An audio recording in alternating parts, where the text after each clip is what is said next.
evening and a very warm welcome to the Black Hole. Today we are going to discuss strategic procurement in Pakistan along with best practices, challenges, and what the way forward could be. So it is going to be a good opportunity to learn how to drive efficiency, reduce costs, and enhance competitiveness to leverage procurement as a strategic driver for growth. और इस मौजू पर गुफ्तगू के लिए हमारे साथ मौजूद हैं आज शायद सुमरो साहब। He is sitting on my right. A brief introduction of him: he is a career civil servant belonging to the 29th Common of the Inland Revenue Service. Currently, he is posted at FPR headquarters as Chief Projects. He is an Australia Awards and Chevening Scholar, holding a degree in project management from RMIT University, Australia, as well as a professional diploma from University College London. Moreover, he also has professional certifications in monitoring and evaluation and regulatory impact assessment from IP3, that is the Institute of Public-Private Partnership at Washington DC, USA. आप सब लोगों की आमद का शुक्रिया। Please do us a favor and turn your cell phones to silent mode so that there is no distraction. आप लोग ज़रूर इस गुफ्तगू में शरीक होइएगा when the house is open for Q&A and open discussion. Just raise your hand first so that this microphone is given to you. Now please welcome Shahid Sumro Saab. Thank you very much.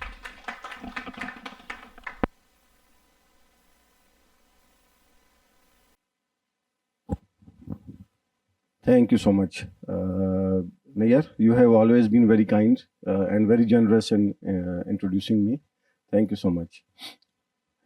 Ji Janab, Assalamu Alaikum. Today's topic is a bit technical and on the dry side. So if you remember last time when we were discussing why projects fail in Pakistan, we saw some horrible stats regarding the wastage of money in procurement and project management. So today I'm going to try to give you a brief introduction how the procurement system works in Pakistan, and then we will see that what the strategic procurement is, and finally we will shed some light on how to make it a successful venture in Pakistan by starting some way forward strategies. May I request Nayar for a presentation, please? Okay, here we go. Can you see the slides? Okay, great. So this is how we are going to proceed. First, the strategic procurement Pakistan, that is today's topic, and then we will see how the procurement has evolved over the years. Public procurement life cycle, and then public procurement rules, methods, public procurement rules, and as mentioned in Public Procurement Regulatory Authorities website. So strategic procurement, and then challenges, and finally way forward. Next, please. So traditional procurement, as we know that every public sector organization or the private sector department, they purchase so many things in order to run the affairs of their department smoothly. So the procurement has assumed an academic discipline now, and it is one of the most important knowledge areas of project management. I think if you remember that last time we discussed the 10 knowledge areas. So procurement is one of the knowledge area. It aims at to buy goods, services of the right quality, of the right quantity, from the right source, delivered to the right place at the right time and at the right price. These are, unfortunately, these are just buzzwords in Pakistani context. because if we follow them in letter and spirit, we can ensure that not a single penny is wasted. But unfortunately, we are wasting billions of rupees every year in misprocurement and because of not following the true procurement system in Pakistan. Strategic procurement. Well, this is basically a procurement in which we establish appropriate relations with the supplier and the contractor and with the stakeholders. PPRA rules, unfortunately, are somehow deficient in strategic procurement, and most of the procurement methods they are basically are not allowing to establish the kind of relationships with the supplier and vendors so that we can evolve a good database of suppliers and contractors. But in developed world, I think this is one of the most important area. And if you remember, we discussed that there is a concept of early contractor involvement, a procurement in which a contractor is involved in producing specifications and some other areas of the contract so that we can have a efficient and good flow of the goods from the reliable sources.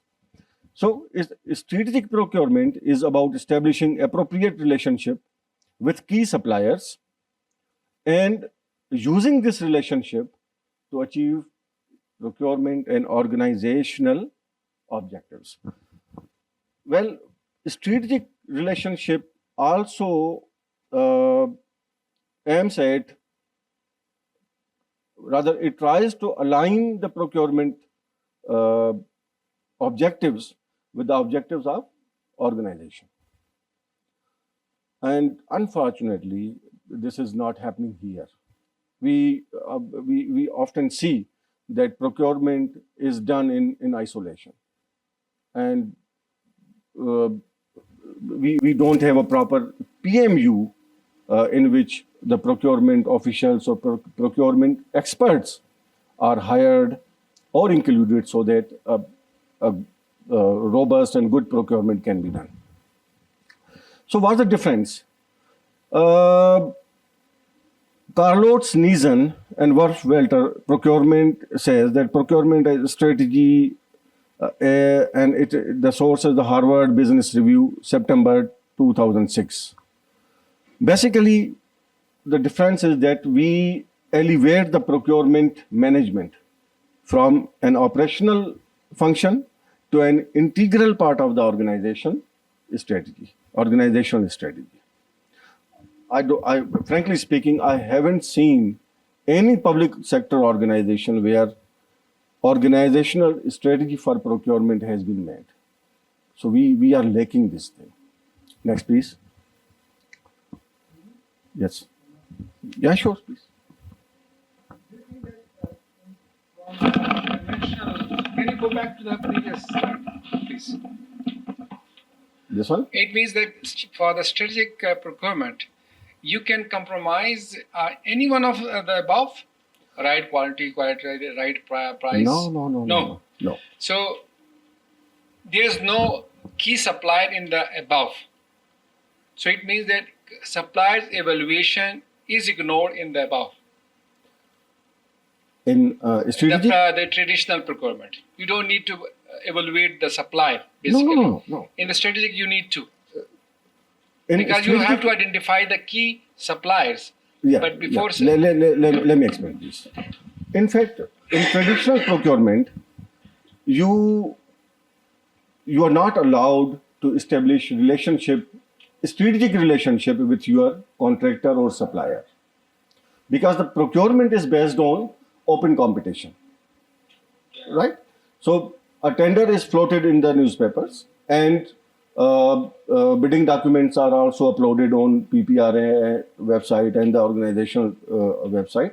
And the bidders, they bid, They participate. Yeah. they participate in the bidding process, and then their bids are evaluated, and finally the contract is awarded. But in strategic procurement, you have a database of key suppliers or vendors. Hey, it's a kind of as I can tell you that we have a pre-qualification of contractors and bidders, right? In which we at least we know that who is good at You have providing. approved list of the supplier. Approved list of a supplier. You have a list of suppliers which are approved and Yes. which are In- qualified for the. Absolutely. In pre-qualified, when you adopt a procurement method in which pre-qualification is allowed, it means you have a list of well-reputed contractors and suppliers, right? And you approach them that this is the project for which we need goods, services, or works, right? And so it's depend on the method of procurement.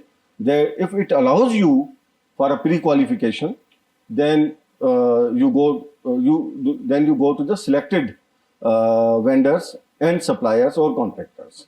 But in traditional, something which is based on open competition, unfortunately, this is not workable in traditional procurement. So the difference is that we elevate the procurement management from operational function to an integral part of organizational strategy. Organizational strategy means that you have a vision for your organization that after 5, 6, 10 years, what your organization is going to do or what your organization is going to be. So the procurement, the strategic procurement should help you in achieving these vision and strategy of the organization. Next, please. So this is how the procurement has evolved. So first, the concept was the product centered, that only just one product, an organization, be it public sector or private sector, they need a product for which they invited bids from the bidders. So, and at that time there was no procurement strategy or procurement as an academic discipline or procurement as a strategy. And then process centered. It moves beyond a concern with outcomes and begins to measure the process through which the outcome is delivered. Now you can see that an element of what should we say, that it is based on outcomes. You have something in your evaluation that this procurement is going to provide you certain outcomes, and you duly note it. So outcome begins to measure the process through which the outcome is delivered. Now we are giving it somehow a boundary in which the procurement is functioning. Basically, this is the Rake and Long model, which was introduced in 1988, and it helped us to evolve the process of procurement. Relational, again, this is close to the strategic idea of the procurement, in which process and relationally focused expanded to include purchaser-supplier relationship. Performance-centered, focused on the best product management methods. Now, this is the latest one, which is being used in the developed world. Next, please. Wow. Public procurement in Pakistan. We all know that public procurement is regulated by rules and regulations of Pakistan Public Procurement Regulatory Authority, that's PPRA. And this is the project life cycle. First, any organization that plans to procure a project, works, services, or consultancy. They first define their business needs. After that, a market analysis is done to see that which that the procurement we are going to do for the organization, if they have the market value, or if the market has an element of sustainability, so that if we need the goods in future, and we are running short of the goods, so is it possible that the market can provide you the goods or services? And on the basis of that, a strategy is developed. After that, some market testing is done. And when all these things are well defined by the organization, we prepare bidding documents and specification and the bill of quantities. So after that, the supplier selection is done, if allowed, in the procurement method. We issue or advertise tender documents. We receive bids, and the bids are opened, and then these are evaluated in order to find which bidder is the successful bidder. Now the concept of lowest or something, I think it has become redundant, and we say that the bidder is successful or not. Contract is awarded, and we receive the goods, services, or as per the requirements of the organization. Now, this is something important: contract performance, because most of the departments, unfortunately, they lack the capacity and expertise for the contract management. We think that once we receive the goods, the contract is over, and the person who provided the services, goods or works, or as the case may be, now it's over. The real test of the contract or the procurement starts after the goods are delivered, and we need to see whether these were as per the specifications, or these and the time, cost, and value, these are all counted in performance in contract performance. Contract relationship management. This is relatively new concept, and hitherto it has not been tried and tested in Pakistan. So after that, the contract is closed. Now, once the contract is closed, we need to see whether the things we have purchased, have they been successful? If they are successful, can they be replicated again? And or if we have committed some mistakes, so the lesson learned are recorded in a register. Yes, sure, please. What is the purpose of user department in this access development strategy? Where you use the user department input in the development strategy? Because I have from since last January, I have done more than 70 tenders, and every tender the user department doesn't know anything. Yes. Unfortunately, and the people who are running the RFU, they are from different department. User department requirement is entirely different. Yes. So once you are going to the compliance, it all gone. So this is a big problem. It's all PEPRAs basically. Yes, it's an established practice that once the contract is closed, the user experience or user feedback is taken, so that we can see that the kind of procurement we have made, whether it has given us what we wanted. Right? My question is, why user department not part of that strategy? No, it's already there. It's there. No, they are there, but it's not there. I'm talking about the development strategy. There's no user department there. I believe me. I'm taking from the Pepra sort. I need some clarification. User department. Means who will use the services or parts or whatever the services they are using. End user. Okay, end user. Okay. Talking about the end user. End user was not part of, basically is not Yes. part of the development Okay. strategy. Okay. The when we develop a strategy, in fact, every department has PMU, project management unit, that carries out these sorts of procurement. Is that so? This is only Punjab.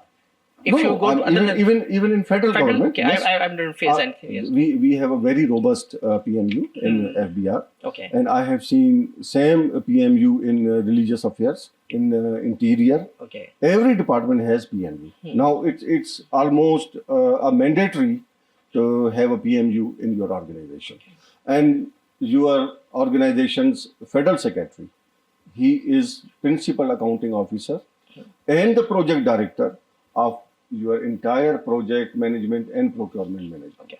Right? So if you have a PMU, right?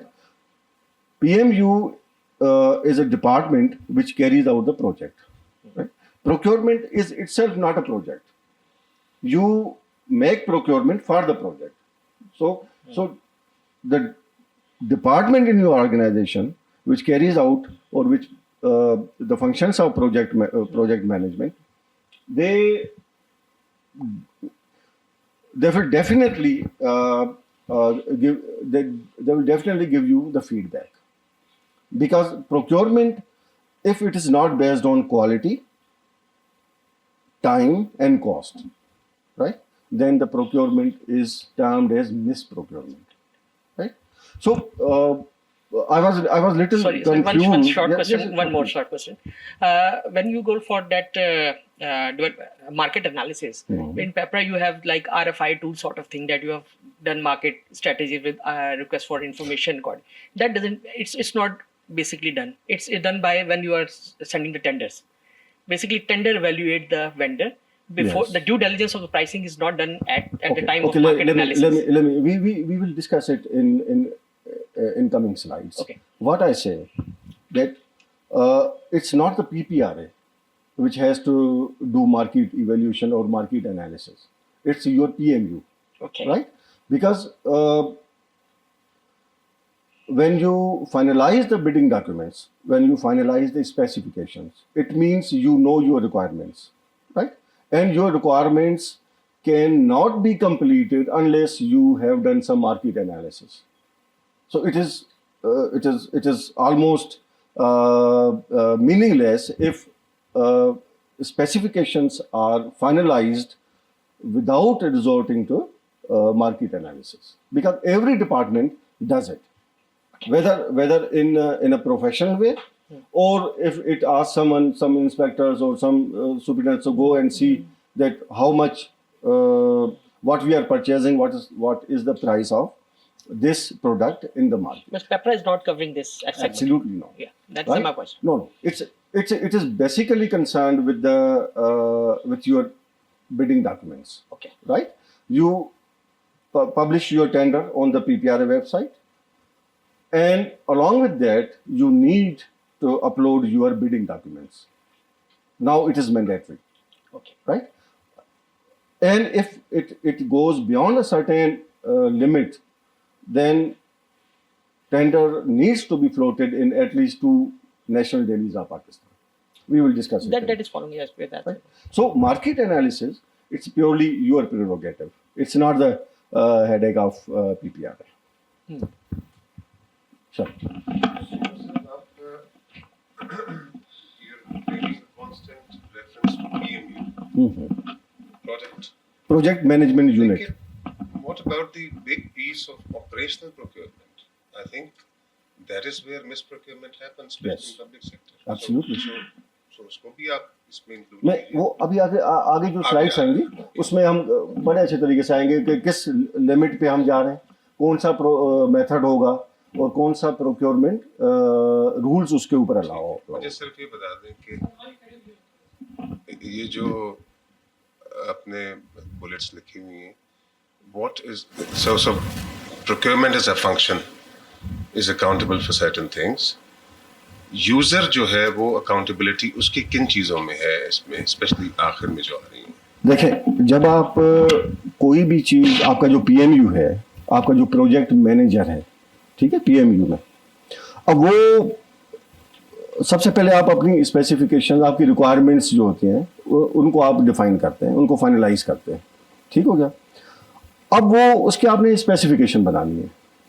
Specifications में mostly जहाँ जो issues आते हैं वो specification में ही आते हैं।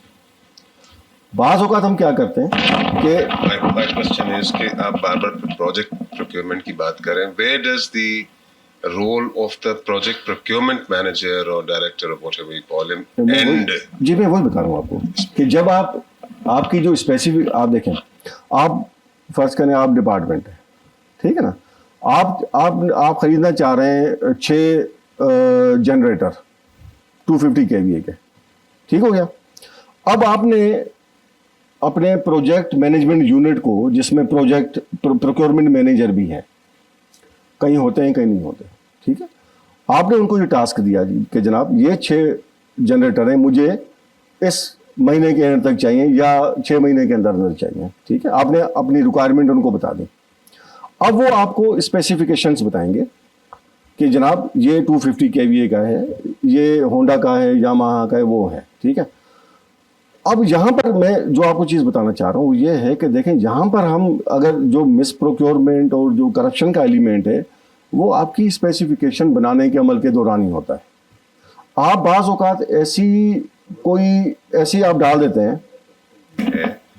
Where does the role of procurement function end on this slide? आपने different उसमें लिखे हैं ना bullets में। देखें, जब आप receiving of goods, whose accountability is that, for instance? PMU, क्योंकि specification. So when you say PMU, it is a user or the budget holder or whatever. नहीं, बजट नहीं है ना। देखिए, बजट अगर आप उसको, वो आपका एक अलग से डिपार्टमेंट है, वो बिल्कुल ही है। अब मेरी बात, मैं ठीक है आपकी बात समझ गया। Contract performance, whose accountability is that? किसकी? कॉन्ट्रैक्ट क्लोजर की, परफॉर्मेंस, कॉन्ट्रैक्ट परफॉर्मेंस की।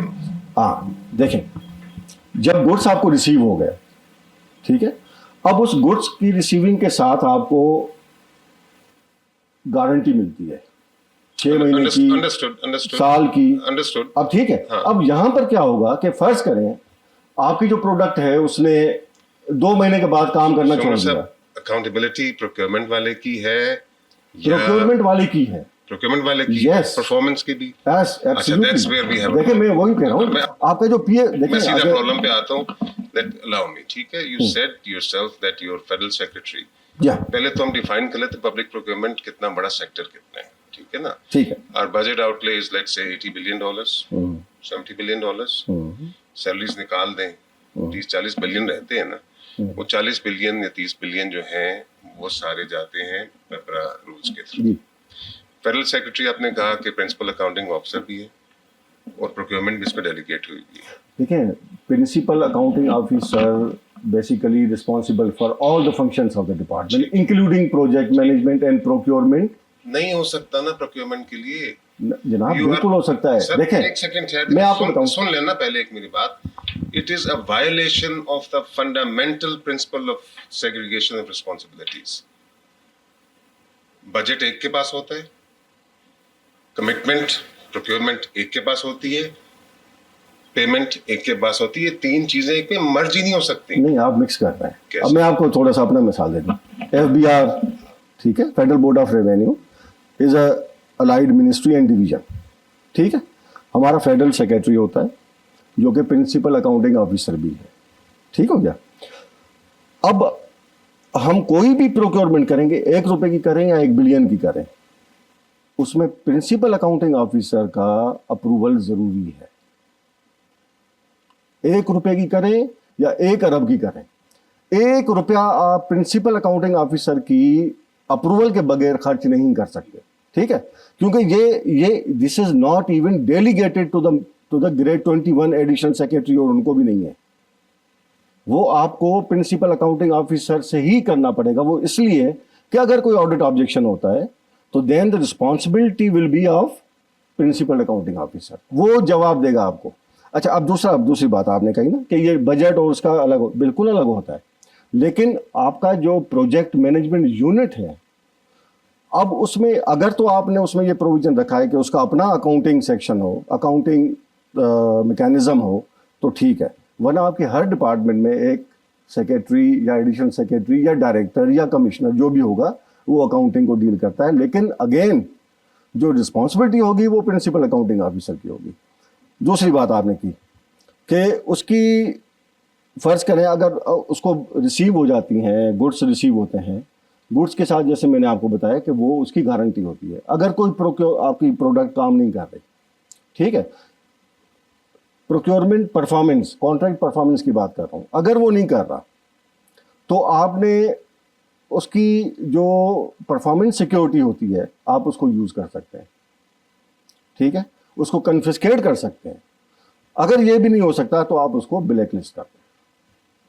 अगर वो अगर वो बिल्कुल ही कह रहा है कि नहीं जी मैं जो मैंने आपको दी है अब मेरा कोई उससे ताल्लुक नहीं है, तो then you can go for the black listing, ठीक है। आगे चलें जी, हाँ जी प्लीज चलें जी। ये देखिए मैंने इसलिए कहा कि ये थोड़ा सा टेक्निकल और खुश्क है। अब देखें हम सब जो है ना, अगर आप में से कोई गवर्नमेंट डिपार्टमेंट में है तो procurement is really a big task that can cost your service and cost your job. यकीन करें ये इतना बड़ा वो होता है। ये तो पाकिस्तान में देखें सीधी सी बात है कि हम जो अकाउंटेबिलिटी मेजर्स हैं फॉर प्रोक्योरमेंट वो इतने स्ट्रांग नहीं है, ठीक है। अगर आप कोई चीज़ भेजते हैं ना पीपीआरए में, तो आपको कभी कभी एक लेटर आ जाता है कि जनाब आपने सेक्शन 9 और सेक्शन 8 की वायलेशन किया। वो क्या है, सेक्शन 9 पे आपने अपलोड नहीं किया अपना procurement plan well in time, चलें जी वो आप उसको करके आप भेज देते हैं, ठीक है, वो कोई इतना बड़ा इशू नहीं है। लेकिन अभी सच्ची बात है कि मुझे कोई ऐसा नज़र नहीं आया सिवाय कुछ ऑडिट ऑब्जेक्शंस के जो एजीपीआर वगैरह करते हैं, पब्लिक प्राइवेट अपना पीपीआरए की तरफ से कोई अभी तक ऐसा नहीं है कि जहाँ से हमें लगे कि यार कोई बहुत ज़्यादा कोई अकाउंटेबिलिटी प्रोसेस है और वो सही मानों में आपकी मॉनिटरिंग कर रहे हैं। मुझे नज़र नहीं आया अभी तक। नहीं देखें आप, मैं बताता हूँ आपको कि नहीं ऑडिट उसका काम नहीं है। देखें नहीं सर, देखें ना, आपने जब टेंडर फ्लोट किया, ठीक है, वो आप भेजते हैं पीपीआरए को, उसके साथ आप बिडिंग डॉक्यूमेंट्स भी भेजते हैं। अब देखें मोस्टली जो गलती होती है वो या तो एलिजिबिलिटी क्राइटेरिया में होती है, ठीक है, या आपकी जो स्पेसिफिकेशंस में उसमें होती है। अब पीपीआरए के पास कोई ऐसा मैकेनिज्म नहीं है कि वो आपकी स्पेसिफिकेशंस को वो करे, क्यों मिसप्रोक्योरमेंट के सबसे ज़्यादा चांसेस जो हैं वो जब आप स्पेसिफिकेशन डिसाइड, फर्ज करें आप एक ही कंपनी है, ठीक है, पाकिस्तान में जो जनरेटर प्रोड्यूस करती हैं 235 kVA का, ठीक है जी। मैं अगर थोड़ा सा शेड्यूल्ड हूँ, मैं क्या करूँगा, मैं लिखूँगा कि जी हमें ऑर्गेनाइजेशन के लिए 235 kVA का चाहिए।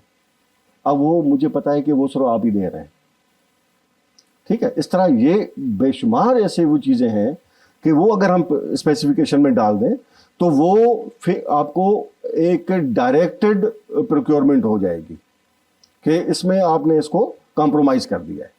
वो जो ओपन कंपटीशन वाला जो एलिमेंट है वो उसमें वायलेट होगा और सेक्रीफाइस हो जाएगा।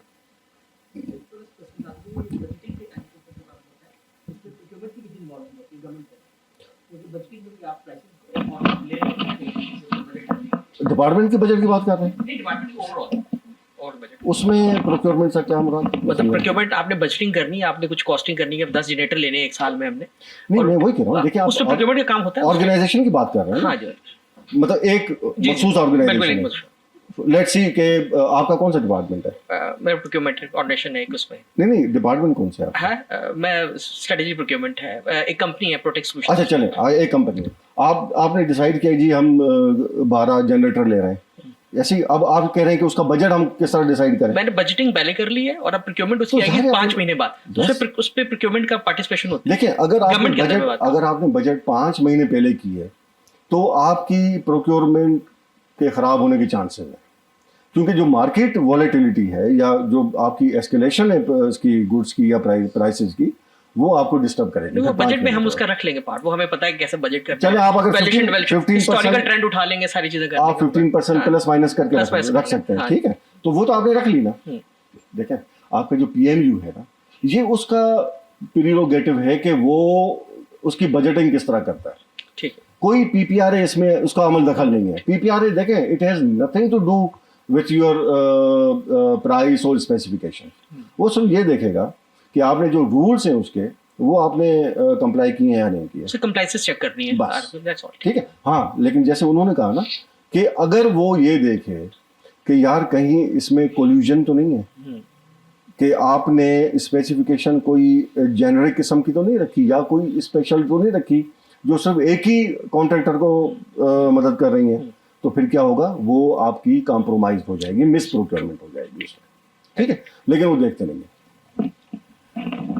तो आइडियली फिर होना ऐसे चाहिए कि जैसे PPRA है तो उसमें आप अपने भेजते हैं, टेंडर भेजा और बिडिंग डॉक्यूमेंट्स भेजे, तो PPRA में एक सेक्शन होना चाहिए जो कि formation of specifications, corruption in the formation of specifications को चेक करे कि जो आपने स्पेसिफिकेशंस दी हैं वो मैंडेट नहीं है उनका। जी उनका मैंडेट नहीं चलें, उनका अभी फिलहाल नहीं है ना, डिपार्टमेंट भी ऐसा कोई नहीं है वहाँ, वो करते भी नहीं है। इसके लिए आपके पास ऑलरेडी मेरा क्वेश्चन जी क्वेश्चन ये है कि ये कहाँ होता है? मैं देखें, जब आपका एनुअल ऑडिट होता है ना, वो तो बहुत टाइम निकल एक और होता है, एक होता है परफॉर्मेंस ऑडिट होता है। इसको प्रीएम्प्ट क्यों ना किया जाए? हाँ, मतलब होने से ही बचाया देखें, जाए। वो फिर उसका तरीका यही है कि आपका जो PMU है अपना, जी ठीक है, आप उसमें इस मैकेनिज्म को रख दें कि उसमें फर्ज करें कि मतलब वो PPRA की तरफ जाने से पहले ही फिल्टर हो जाए कि यार इसमें क्योंकि देखें वो आपने एक्सपर्ट ही रखे हैं ना PMU में। लेकिन हो सकता है वो सारे उसका हिस्सा हो ना, उस करप्शन का। देखिए, अगर सारे हिस्सा हैं तो फिर आप क्योंकि वो कोई उसको तो फिर नहीं कहीं रोक बाहर सकते। जाए, बाहर वाला कोई देखे ना, थर्ड पार्टी। देखिए, थर्ड पार्टी तो आपका वो ऑडिट ही है ना, लेकिन आप ये कह रहे हैं कि साल से मतलब ना हो, पहले ही होना चाहिए। अच्छा, इसमें फिर ये हो सकता है कि अगर किसी को डाउट है कि यार इसमें कोई इश्यूज हैं इसमें करप्शन के, तो आप जो AGPR है या जो ऑडिटर जनरल हैं, उनको आप रिक्वेस्ट कर सकते हैं एक ऐसा ऑडिट को जो इस पर्पस बिल्ट होता है, जो स्पेशली होता है। वो आप अगर समझते हैं कि इसमें कहीं भी आपको लगे कि इसमें थोड़ा सा वो है, तो आप फौरन उनको विद इन अ वीक भी करवा सकते हैं। तो ये इसमें प्रोविजन होता है इसमें। ठीक, आगे चलें जी। ओके जी, अब ये जो रूल्स हैं जो रेलेवेंट, मैंने बहुत काफ़ी रूल्स हैं वैसे PPRA में, लेकिन ये वो रूल्स हैं जो डायरेक्टली हमें सपोर्ट करते हैं या हमें गाइड करते हैं कि आपने प्रोक्योरमेंट किस तरह करनी है। अच्छा, मैं थोड़ा सा, क्योंकि आपको नज़र नहीं आ रहा होगा मेरे ख्याल में, ठीक है। अच्छा, एक तो जी ये है रूल 8 जो है वो प्रोक्योरमेंट प्लानिंग के हवाले से, ठीक है। अच्छा, प्रोक्योरमेंट प्लानिंग क्या है? वो आपसे ये मांगते हैं कि आप पूरे साल का एक प्रोक्योरमेंट प्लान बनाएं, ठीक है, और आप उसको अपलोड कर दें PPRA की वेबसाइट पे। ये मैंडेटरी है। अच्छा, अब इसमें एक चीज़ ध्यान में रखें कि जो आपका प्रोक्योरमेंट प्लान है ये इवॉल्विंग डॉक्यूमेंट है। आप इसमें कुछ चीज़ें ऐड करते रहते हैं, ठीक है। फर्स्ट करें आपको 3 महीने के बाद उसमें कुछ चेंजेस करनी पड़ी तो अगेन वो आप चेंज करके फिर PPRA को भेजते हैं, लेकिन ये मैंडेटरी है, ये आपने करना होता है। अगर नहीं करेंगे तो उसके सबसे ज़्यादा नोटिस जो आपको आएंगे या लेटर आते हैं PPRA की तरफ से, वो सेक्शन 8 की वायोलेशन के ही आते हैं, ठीक है। अच्छा, उसके बाद रूल 9 है, ये है limitation on splitting and regrouping. अब जो आप कह रहे थे ना कि कोई ऐसा मैकेनिज्म होना चाहिए कि हम उसको प्रीएम्प्ट कर सकें कि वो जो करप्शन होने लगी है उसको किसी तरीके से रोकें। अच्छा, अब ये उसी तरफ जा रहा है कि आप बाज़ औक़ात हम ये क्या करते हैं कि, लेकिन ये डिपार्टमेंट करता है, ठीक है, खुद करता है। वो ये करते हैं कि अगर फ़र्ज़ करें हमें कोई कदगन है कि जनाब आप 5 लाख से ऊपर अगर जाएंगे तो आपको अप्रूवल लेनी होगी, या एक ही कॉन्ट्रैक्टर या सप्लायर या वेंडर वो आपको करना पड़ेगा, ठीक है। तो हम क्या करते हैं, उसको स्प्लिट करेंगे 2.5 लाख में 2 करके, उसको कहेंगे कि जी ये उस जो हिट हो रहा था 5 लाख के अमाउंट में, वो उसमें नहीं हो रहा। तो ये अब यहाँ पर वो जो है उसको रोक रहा है कि आप ये नहीं कर सकते, ठीक है। अगर आपकी एक प्रोक्योरमेंट उस मखसूस अमाउंट से ऊपर जा रही है तो आपको वो ही करनी पड़ेगी, आप उसको रीग्रुपिंग या स्प्लिट नहीं करेंगे तो हालांकि बहुत कम चांसेस हैं कि आपके जो पीपीआर है उसको फाइंड कर सके, बहुत कम चांस है, ठीक है जी। अच्छा, रूल 10 जो है ये आपको कहता है मेथड्स ऑफ एडवर्टाइजमेंट ओवर ₹5,000, ठीक है। अगर 5,000 से ऊपर है तो वो आप पीपीआरए की वेबसाइट पे करेंगे, और अगर 30 लाख से ऊपर है तो वो फिर आप पीपीआरए की वेबसाइट पे भी करेंगे और न्यूज़पेपर में भी करेंगे, ठीक है। अच्छा, रूल 13 जो है वो आपको रिस्पांस टाइम देता है कि अगर आप नेशनल आपकी कोई प्रोक्योरमेंट है, आप पाकिस्तान में करना चाह रहे हो, पाकिस्तान के लिए करना चाह रहे हैं, तो उसका जो रिस्पांस टाइम है आप 15 दिन, जो मिनिमम है वो 15 दिन है, मैक्सिमम आप अपनी सहूलत के हिसाब से कर सकते हैं। और अगर कोई इंटरनेशनल बिडिंग है जिसमें कोई इंटरनेशनल बिडर्स इन्वॉल्व हैं तो वो आप मिनिमम जो होगा वो 30 दिन होंगे, लेकिन अगर आप चाहें तो उसको 35, 40, 50 जितना आप चाहें वो कर सकते हैं। अच्छा, रूल 14 जो है वो एक्सेप्शंस है कि फ़र्ज़ करें अगर कोई नेशनल सिक्योरिटी की कोई प्रोक्योरमेंट है जिसमें आप कुछ चीज़ें डिस्क्लोज नहीं कर सकते या उन्हें, तो फिर आपको वो जो ऊपर जो कदगन लगाई गई है वो उसमें नहीं होगा। अच्छा, रूल 16 ये फ्रेमवर्क है agreement for common use and maintenance. फ़र्ज़ करें आप कोई ऐसा जो रिपेयर और मेंटेनेंस के आपके कॉन्ट्रैक्ट होते हैं, ठीक है, और आप चाहते हैं कि जनाब मैं उसी को दूं जो ऑलरेडी कर रहा है, तो ये प्रोविज़न है कि आप उसको कर सकते हैं उसमें। अच्छा, रूल 18 जो है ये डिस्क्वालिफिकेशन ऑफ कॉन्ट्रैक्टर्स। ये ब्रदर आपने जो सवाल पूछा था ये वही उसी तरफ है कि कुछ मैकेनिज्म तो हैं जहाँ पे कि फ़र्ज़ करें अगर आपका जो कॉन्ट्रैक्टर है वो जो कॉन्ट्रैक्ट के एग्रीमेंट क्लॉजेज हैं उसको ब्रीच कर रहा है, तो आप उसको आपके पास ये लीवरेज है कि आप उसको अच्छा ठीक है, ओके श्योर, नहीं मैं उसकी बात भी नहीं कर रहा हूँ, हम उसकी तरफ आ रहे हैं।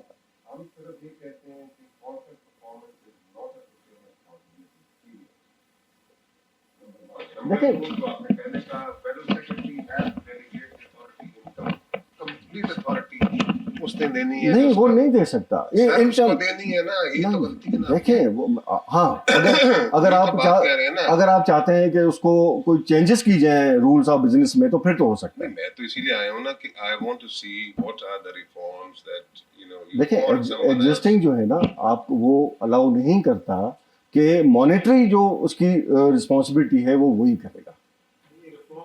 नहीं मॉनेटरी, हाँ रिफॉर्म देखें, मैं ये बहुत ही बेसिक फंडामेंट कुछ लॉज होते हैं ना, लॉज जैसे हार्ट बीट लेनी है तो वो एक स्टेथोस्कोप लगाते हैं।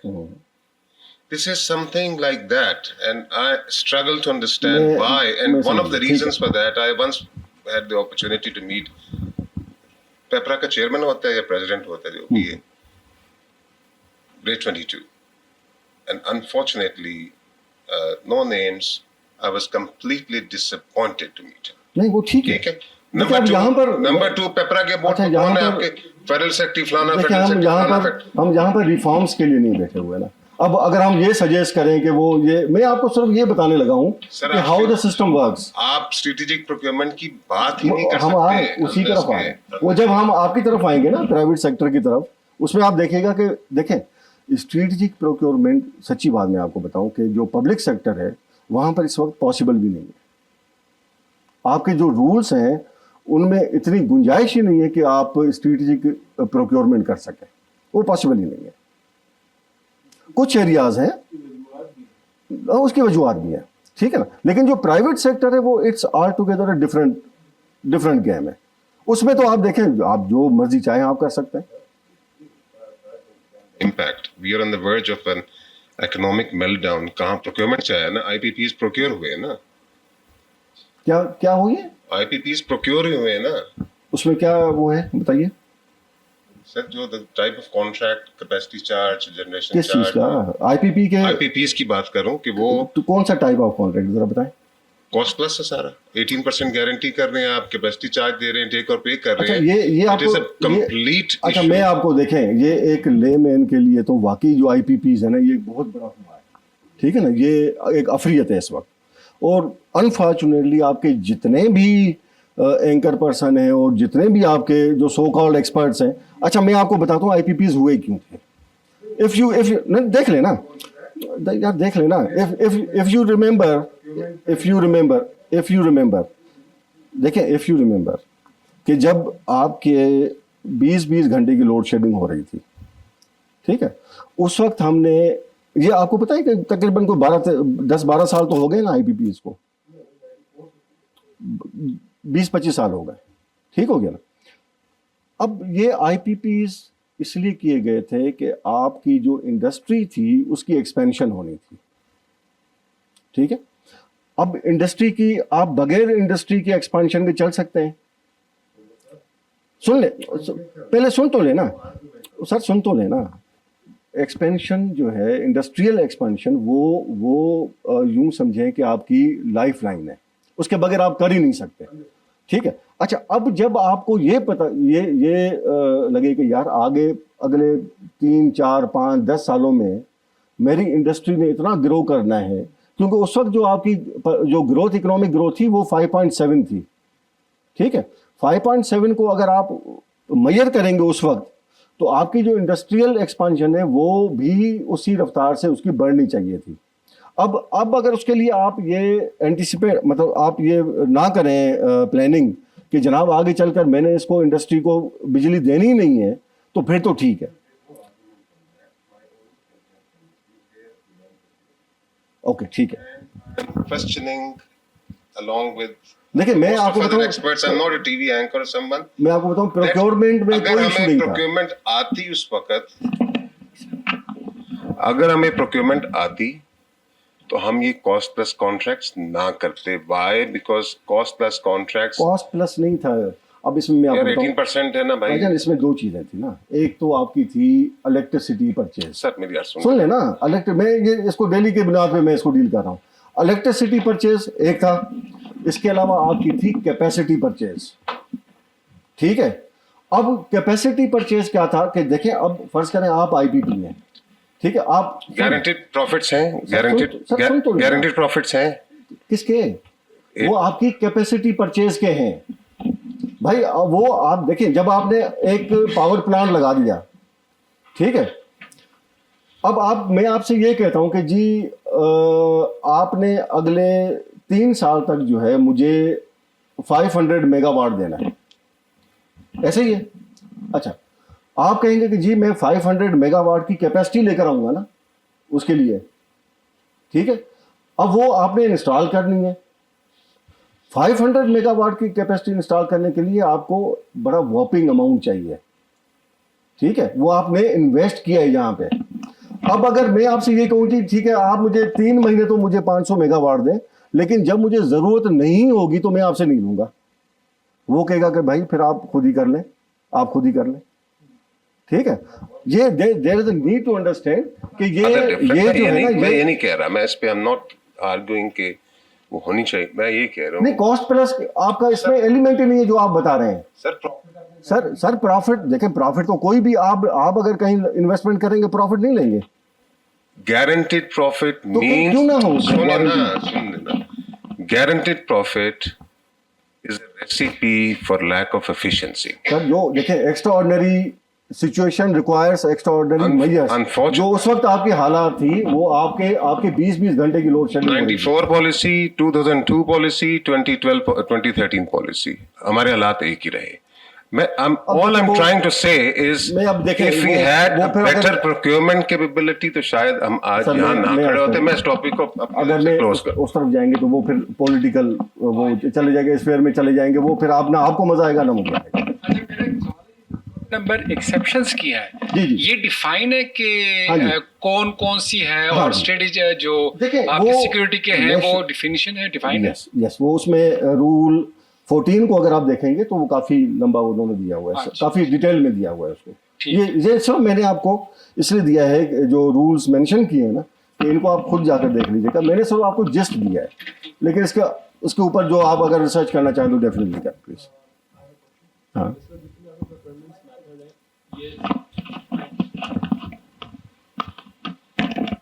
एक सिंपल है, एक जितने भी आपके प्रोक्योरमेंट के मेथड्स हैं, दुनिया में सबसे एडवांस जो बेस्ट प्रैक्टिस हैं वो इस वक्त कौन से मुल्क में फॉलो हो रही हैं? देखिए, मुख्तलिफ है। फॉर गुड्स जो हैं, गुड्स में दोनों हैं, ओपन कंपटीशन भी है और अर्ली कॉन्ट्रैक्टर इन्वॉल्वमेंट भी है। और जो कंसल्टेंसी में है, कंसल्टेंसी में जो सबसे बेस्ट है इस वक्त वो है selection based on consultants qualification and cost. ये अब जब हम मेथड की बात करते हैं तो वो उसके साथ हमें ये भी देखना पड़ेगा कि आप कौन सी प्रोक्योरमेंट कर रहे हैं। ठीक है, आप वर्क्स की कर रहे हैं, मतलब कंस्ट्रक्शन वर्क्स की कर रहे हैं, आप गुड्स परचेज करना चाह रहे हैं, आप कोई कंसल्टेंट हायर करना चाह रहे हैं, वो डिपेंड करता है कि आप कौन सी प्रोक्योरमेंट करना चाह रहे हैं।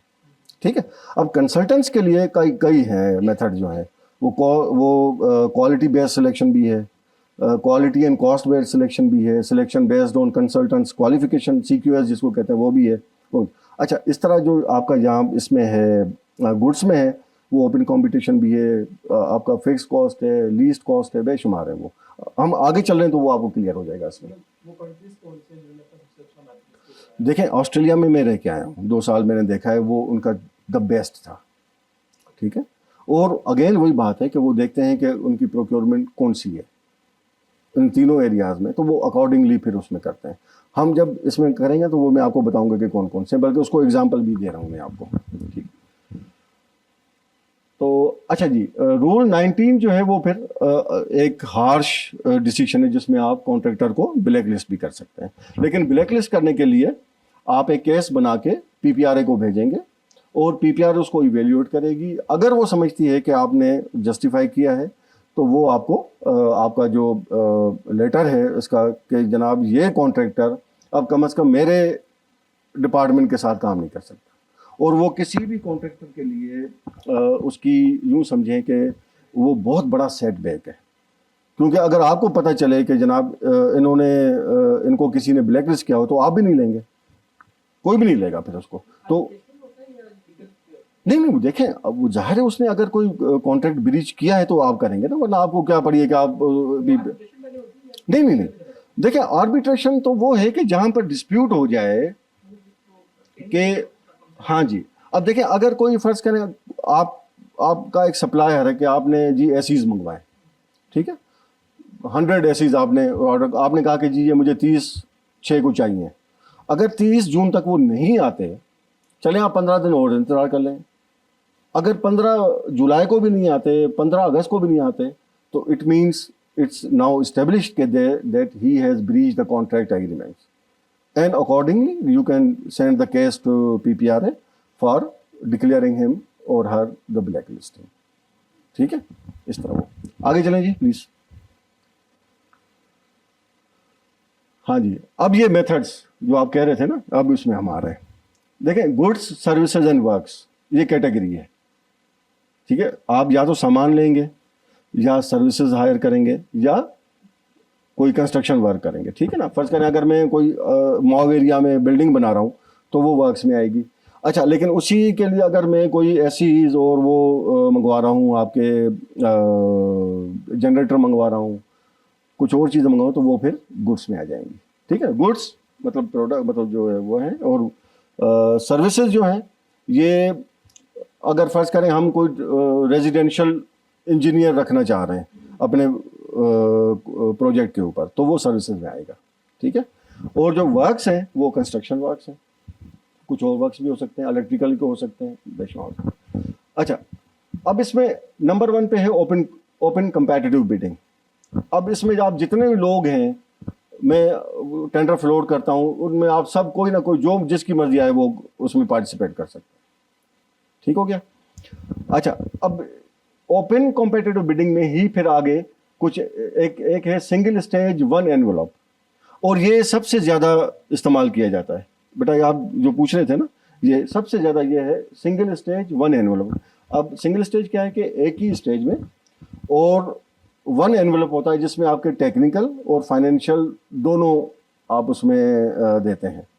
ठीक है ना, आपके फर्स्ट करें हम आपसे पूछते हैं कि जी आप अगर इसमें करना चाहे, आपका एक्सपीरियंस क्या है, तो आप बताएंगे कि जी मैंने इतने लोगों के साथ काम किया है, ठीक है, मेरी इतने लोग हैं मेरे पास, इंजीनियर्स हैं, इलेक्ट्रिकल इंजीनियर्स हैं, सिविल इंजीनियर, तो आप उनकी पूरी डिटेल देंगे।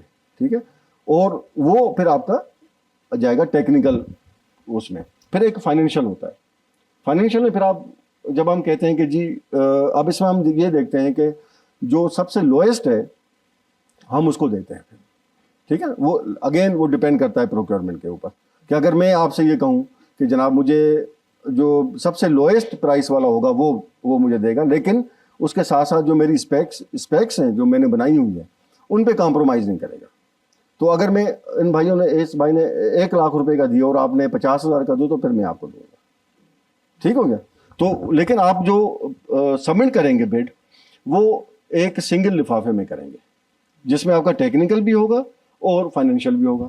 तो सबसे पहले हम टेक्निकल खोलेंगे, अगर आप उसमें क्वालिफाई करते हैं तो फिर आपका फाइनेंशियल खोल के आपको वो कर देंगे उसमें। हाँ यस, वो हम भी करते हैं, इसमें पब्लिक सेक्टर में भी होता है, बिल्कुल। देखिए इसके बगैर तो आपको कैसे पता चलेगा कि आप how you are going to be evaluated, वो तो पॉसिबल ही नहीं है ना। देखिए अगेन वो प्रोक्योरमेंट मेथड के ऊपर है, डिपेंड करता है उसके ऊपर। ठीक है जी, जी जी। फर्क सिंगल स्टेज टू एनवेलप और टू स्टेज बिडिंग में हाँ। डिफरेंस क्या है?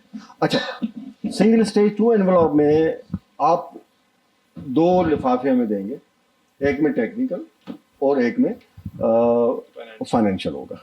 ठीक है, अब उसमें जब हम देखते हैं ना जो एलिजिबिलिटी क्राइटेरिया है उसमें हम देते हैं कि जनाब आपका जो 70% है वो टेक्निकल को जाएगा और 30% हम वेटेज किसको देते हैं, फाइनेंशियल को। ठीक है, हम सबसे पहले आपका टेक्निकल लिफाफा खोलेंगे। अगर आप 70% क्वालिफाई कर लेते हैं उसमें, मतलब आपका जो भी है, तो फिर हम आपका फाइनेंशियल खोलेंगे। फिर उसके बाद जो कंबाइन हम इवेल्यूशन करेंगे या उसका देखेंगे कि किसके कितने मार्क्स हैं, तो जो जिसके मार्क्स सबसे ज़्यादा होंगे उसको हम कॉन्ट्रैक्ट अवार्ड कर देंगे उसमें। वो आप 60 भी कर सकते हैं, 40-60-40 कर लें, 50-50 कर लें, वो अगेन आपका वो प्रेरोगेटिव है, वो इसमें कोई हार्ड एंड फास्ट रूल नहीं है उसमें। अच्छा, 2 स्टेज बिडिंग जी, अब यहाँ पर ये होता है कि फर्ज करें कोई आप एक कॉम्प्लेक्स बिडिंग कर रहे हैं जिसमें आपको पता नहीं है कि इसमें आपको किस किस्म की बिड्स आएंगी। ठीक है, अब आपके जो मार्केट में एक्सपर्ट्स हैं, जो बिडर्स हैं, वो अपने ज़ाहिर जो बिजनेस करते रहे हैं उनको पता है। ठीक है, तो आप क्या करते हैं, फर्स्ट स्टेज में आप उनसे रिक्वेस्ट, आप एक्सप्रेशन ऑफ इंटरेस्ट मांगते हैं। फर्स्ट स्टेज में वो आपको कहेंगे कि जी ठीक है, आपकी जो रिक्वायरमेंट्स है उसके लिए हम हाजिर हैं, हम आपका ये कर देंगे काम। ठीक है, और ये हमारा प्रपोजल है। ठीक है, सेकंड स्टेज में हम क्या करेंगे कि देखेंगे, अगर तो वो आप ठीक हो गए, आपके फर्ज करें आपको हमें लगता है कि आपके जो प्रपोजल है वो ठीक है, करीब तरह हमारे साथ, लेकिन हम अब उसको इम्प्रूव करना चाह रहे हैं, तो उसमें जो रूल 36 है वो ये कहता है कि आप उसमें मॉडिफाई, ऑल्टर, एडिशन कर सकते हैं। जो डिपार्टमेंट है वो करने के बाद फिर मैं आपको दूंगा कि जनाब अब ये मेरी रिक्वायरमेंट्स पूरी हो गई हैं, क्या आप एग्री करते हैं कि मुझे ये मेरे साथ काम करेंगे या मुझे ये जो प्रोक्योरमेंट करके देंगे। अगर आप एग्री करते हैं तो फिर हम आपको कॉन्ट्रैक्ट अवार्ड कर देंगे। ये वहाँ पर होता है जहाँ पर थोड़ा सा कॉम्प्लेक्स इशू और आपको क्लैरिटी ना हो कि कौन सा प्रोक्योरमेंट मेथड जो है या हम कौन सा प्रपोजल हम एक्सेप्ट करें। ये हमने ABR ने कुछ किया था, ट्रैक एंड ट्रेस के नाम से हमने एक प्रोजेक्ट किया था। ठीक है, तो उसमें अब क्योंकि ये बिल्कुल ही नया प्रोजेक्ट था पाकिस्तान में, it has never been experienced before, so what happened that we invited expression of interest from the interested bidders, और उसमें कुछ फॉरेन की कंपनीज आई, कुछ यहाँ की आई, तो उन्होंने अपने अपने प्रपोजल्स दिए। जब प्रपोजल दिए तो हमने फिर उनको अकॉर्डिंगली उनको बताया कि जनाब अब हमारी रिक्वायरमेंट जब हम डालेंगे इसमें तो ये चीज़ें आपको करनी पड़ेंगी। अगर वो एग्री करते हैं तो हम उनको दे देते फिर उसको। अच्छा, अब इसमें फिर जो पेटी परचेजेस हैं, फर्ज करें अगर आपका 1,000 से बल्कि 1 लाख से 5 लाख तक है, तो उसमें आप जो है वो 3 कोटेशंस के ऊपर आप काम कर सकते हैं कि 1 लाख से अगर ऊपर है और 5 लाख तक, तो आप 3 कोटेशंस बेस पे आप अपना जो भी वो अगर आप फर्ज करें कोई कंप्यूटर के वो रिम ले रहे हैं या कोई कीबोर्ड ले रहे हैं जिसकी मालियत 5 लाख तक है, 4,99,000, तो वो आप उसको 3 कोटेशन बेस, तो उसके लिए आपको ना PPRA की वेबसाइट पे जाने की ज़रूरत है, ना न्यूज़पेपर में जाने की ज़रूरत है, तो वो आप वैसे ही कर सकते हैं। अच्छा, अब डायरेक्ट कॉन्ट्रैक्टिंग, अब ये उस सूरत में होता है जब आप समझते हैं कि यार एक ही बंदा है जिसके पास ये एक्सपर्टीज़ है जो ये हमारा काम कर सकता है, तो उसके लिए भी आपको उसको एडवर्टाइज करने की ज़रूरत नहीं है, क्योंकि उसमें कंपटीशन ही नहीं है, आपका एक ही बंदा है जो ये काम कर सकता है। अच्छा, अब ये नेगोशिएटेड टेंडरिंग है, ये वहाँ पर इस्तेमाल करते हैं। फ़र्ज़ करें अगर हमने कोई स्टडी करवानी हो, कोई रिसर्च करवानी हो, अगर लम्स से आप कोई रिसर्च करवाना चाहते हैं जिसकी एक्सपर्टीज़ उन्हीं के पास है, तो आप चलें कॉमसेट के साथ भी कर लेंगे और लम्स के साथ भी नेगोशिएट करके, तो जो बेहतर आपको लगे वो आप उसको कर सकते हैं। तो ये इन एरियाज़ में वो आप कर सकते हैं। अच्छा, फिर एक होता है फोर्स अकाउंट। अच्छा, अब अगर ये आपको 200 मिलियन से ज़्यादा का अमाउंट नहीं है और आपका है सोस्त में, फ़र्ज़ करें कोई प्रोजेक्ट है, अब सोस्त में एक जब आप वहाँ पर कोई कंस्ट्रक्शन का काम करते हैं तो ये देखें कि आपको 6 महीने काम करने की इजाज़त होती है। 6 महीने नहीं करते आप, क्योंकि वो स्लैग पीरियड होता है ना, वो ठंड बहुत ज़्यादा होती है तो आपकी कंस्ट्रक्शन 6 महीने तक नहीं हो सकती। तो अगर ऐसा कोई कॉन्ट्रैक्ट है तो वहाँ पर भी आपको ये टेंडर वगैरह करने की ज़रूरत नहीं है। तो आप एक अगर वो समझते हैं कि एक बंदा है वो करने के लिए तैयार है तो आप दे सकते हैं उसको। अच्छा, अब इनका जो भाई साहब कह रहे थे ना कि रिड्रेसल मैकेनिज्म जो है वो क्या है, तो उसका वो यही है कि रूल 48 जो है वो प्रोक्योरमेंट एजेंसी को अख्तियार देता है कि आप एक कमेटी बनाएं कि अगर कॉन्ट्रैक्टर की या वेंडर की या सप्लायर की कोई ग्रीवेंसेस हैं तो आप उनको रिड्रेस कर सकें। ठीक है। अच्छा, फिर वो आर्बिट्रेशन रूल है इसमें।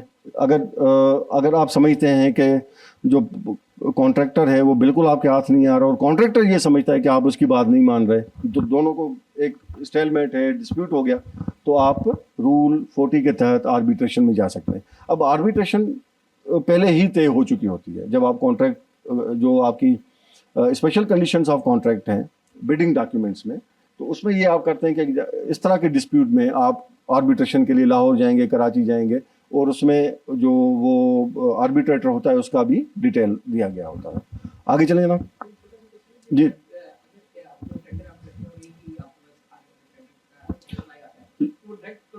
ना देखिए, अगर आपने ओपन कम्पिटिटिव बिडिंग की है और उसमें आपको सिर्फ एक ही बिड आई है तो वो बिड आप कर सकते हैं, बिल्कुल कर सकते हैं, उसमें कोई वो नहीं है। हाँ, अगर वो आपकी जो इवेल्यूशन क्राइटेरिया है और एलिजिबिलिटी क्राइटेरिया अगर दोनों के ऊपर पूरा उतरता है, ये नहीं कर सकते कि अगर वो किसी में डेफिशिएंट है और वो उस मयार पे नहीं उतरता तो फिर आप उसको। लेकिन रिसेंटली अभी वैसा हुआ कि उन्होंने टेंडर हमने सबमिट किया और एक ही हम वेंडर थे उसमें, उन्होंने रिजेक्ट कर दिया विदाउट ओपनिंग डायरेक्ट। नहीं, ये पिपरा के रूल्स में ऐसे कोई नहीं है। देखिए, अगर तो वो सक्सेसफुल बिडर है और क्वालिफाइड है तो आप उसको कॉन्ट्रैक्ट दे दें, इसमें वो कोई नहीं है कि एक बिडर। क्योंकि वो देखें, आपने तो अपनी जिम्मेदारी पूरी कर दी थी ना, आपने तो टेंडर कर दिया था ओपन, अब कोई नहीं आया तो ये उनकी मर्जी। I have a question. जी ma'am. If you analyze like the specifically, I have a question related privatizations, as I'm doing my research on the privatizations background in Pakistan. So when you look about that bidders, when you look about that open call for the bidders, for example, I studied the case studies of K Electric and PTCLs. So in the case of K Electric, you selected the builders who don't have a background of the electricity, rather than they belongs to the construction background. So what was the criteria for selection? Some different people from who don't have expertise on that particular field. Same is the case of the PTCLs. You just select the bidder who are ready to give you more financials liability. Like you don't select it, like they want to pay you more. So you just select those bidders.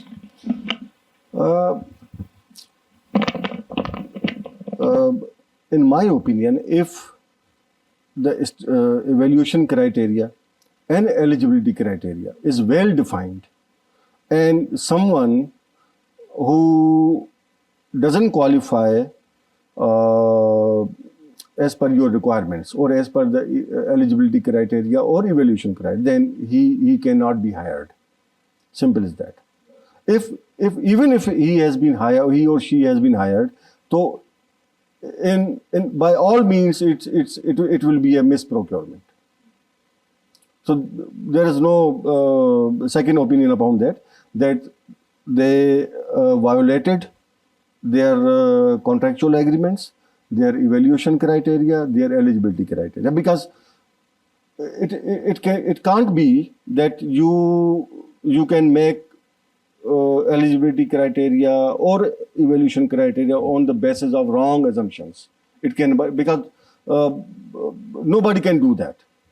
The obvious result will be the accountability, and the person who has resorted these things, then he can be sent to the jail. Because if someone is hired and he is not qualified for the project, then it's obvious that something wrong has been done. So even as you are mentioning that PTCL or K Electric, they hired or they procured some consultants or the vendors or the suppliers who were not qualified, then it's purely a misprocurement.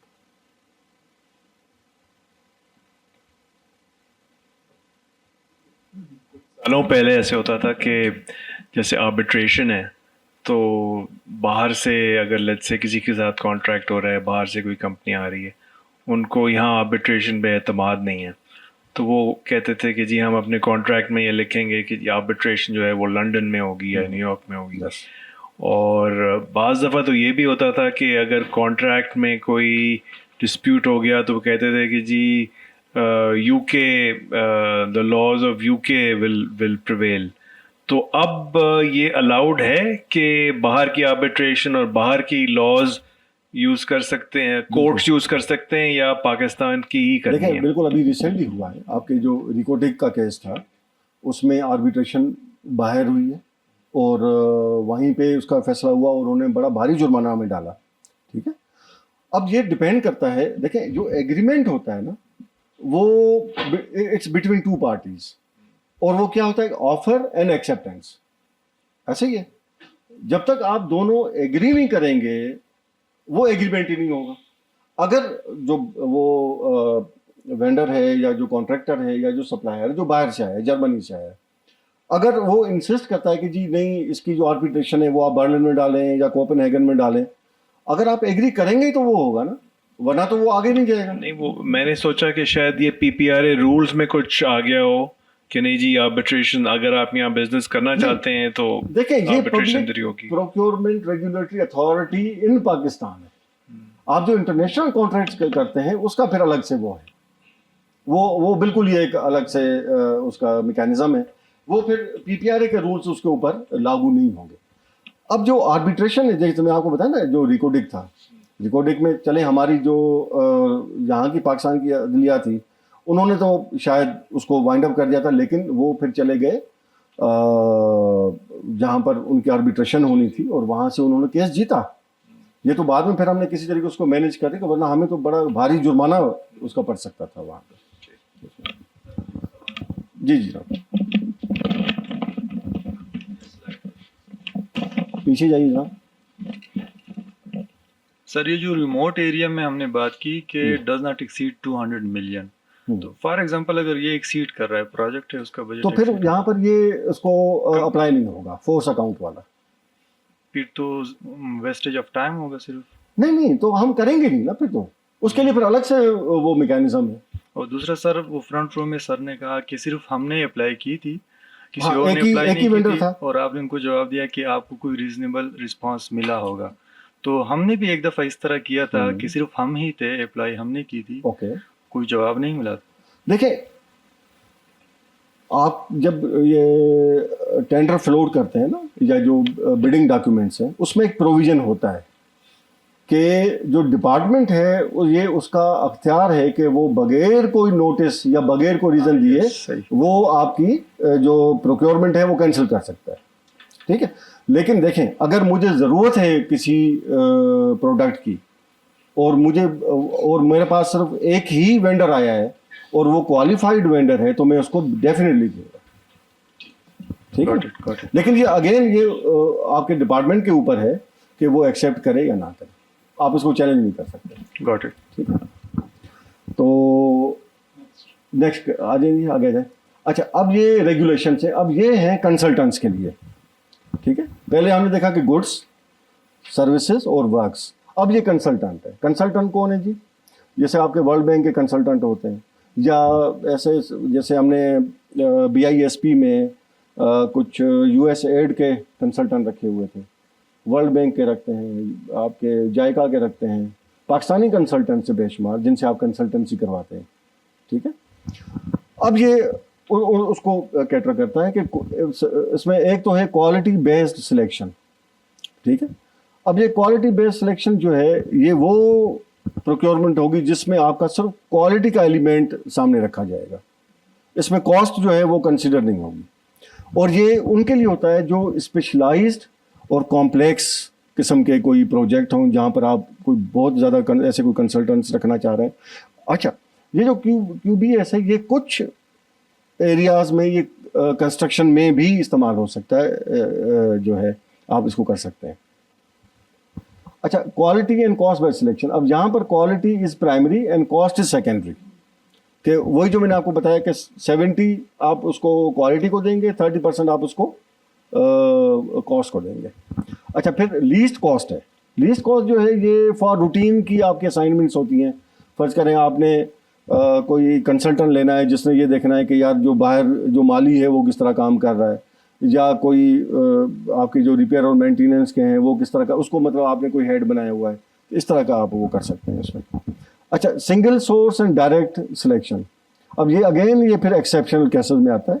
For continuous task, फ़र्ज़ करें अगर आप एक किसी के साथ repair और maintenance का कॉन्ट्रैक्ट करते हैं, या मोटर व्हीकल्स का कोई कॉन्ट्रैक्ट करते हैं कि जो आपको वो ठीक करके देगा, तो अब वो ख़त्म हो गया है, तो आप चाहते हैं कि मैं इसी को कंटिन्यू करूं, तो उसमें फिर आप इसको सिंगल अपना जो है वो single source and direct selection के तहत आप इसको कर सकते हैं दोबारा। किसमें? हाँ,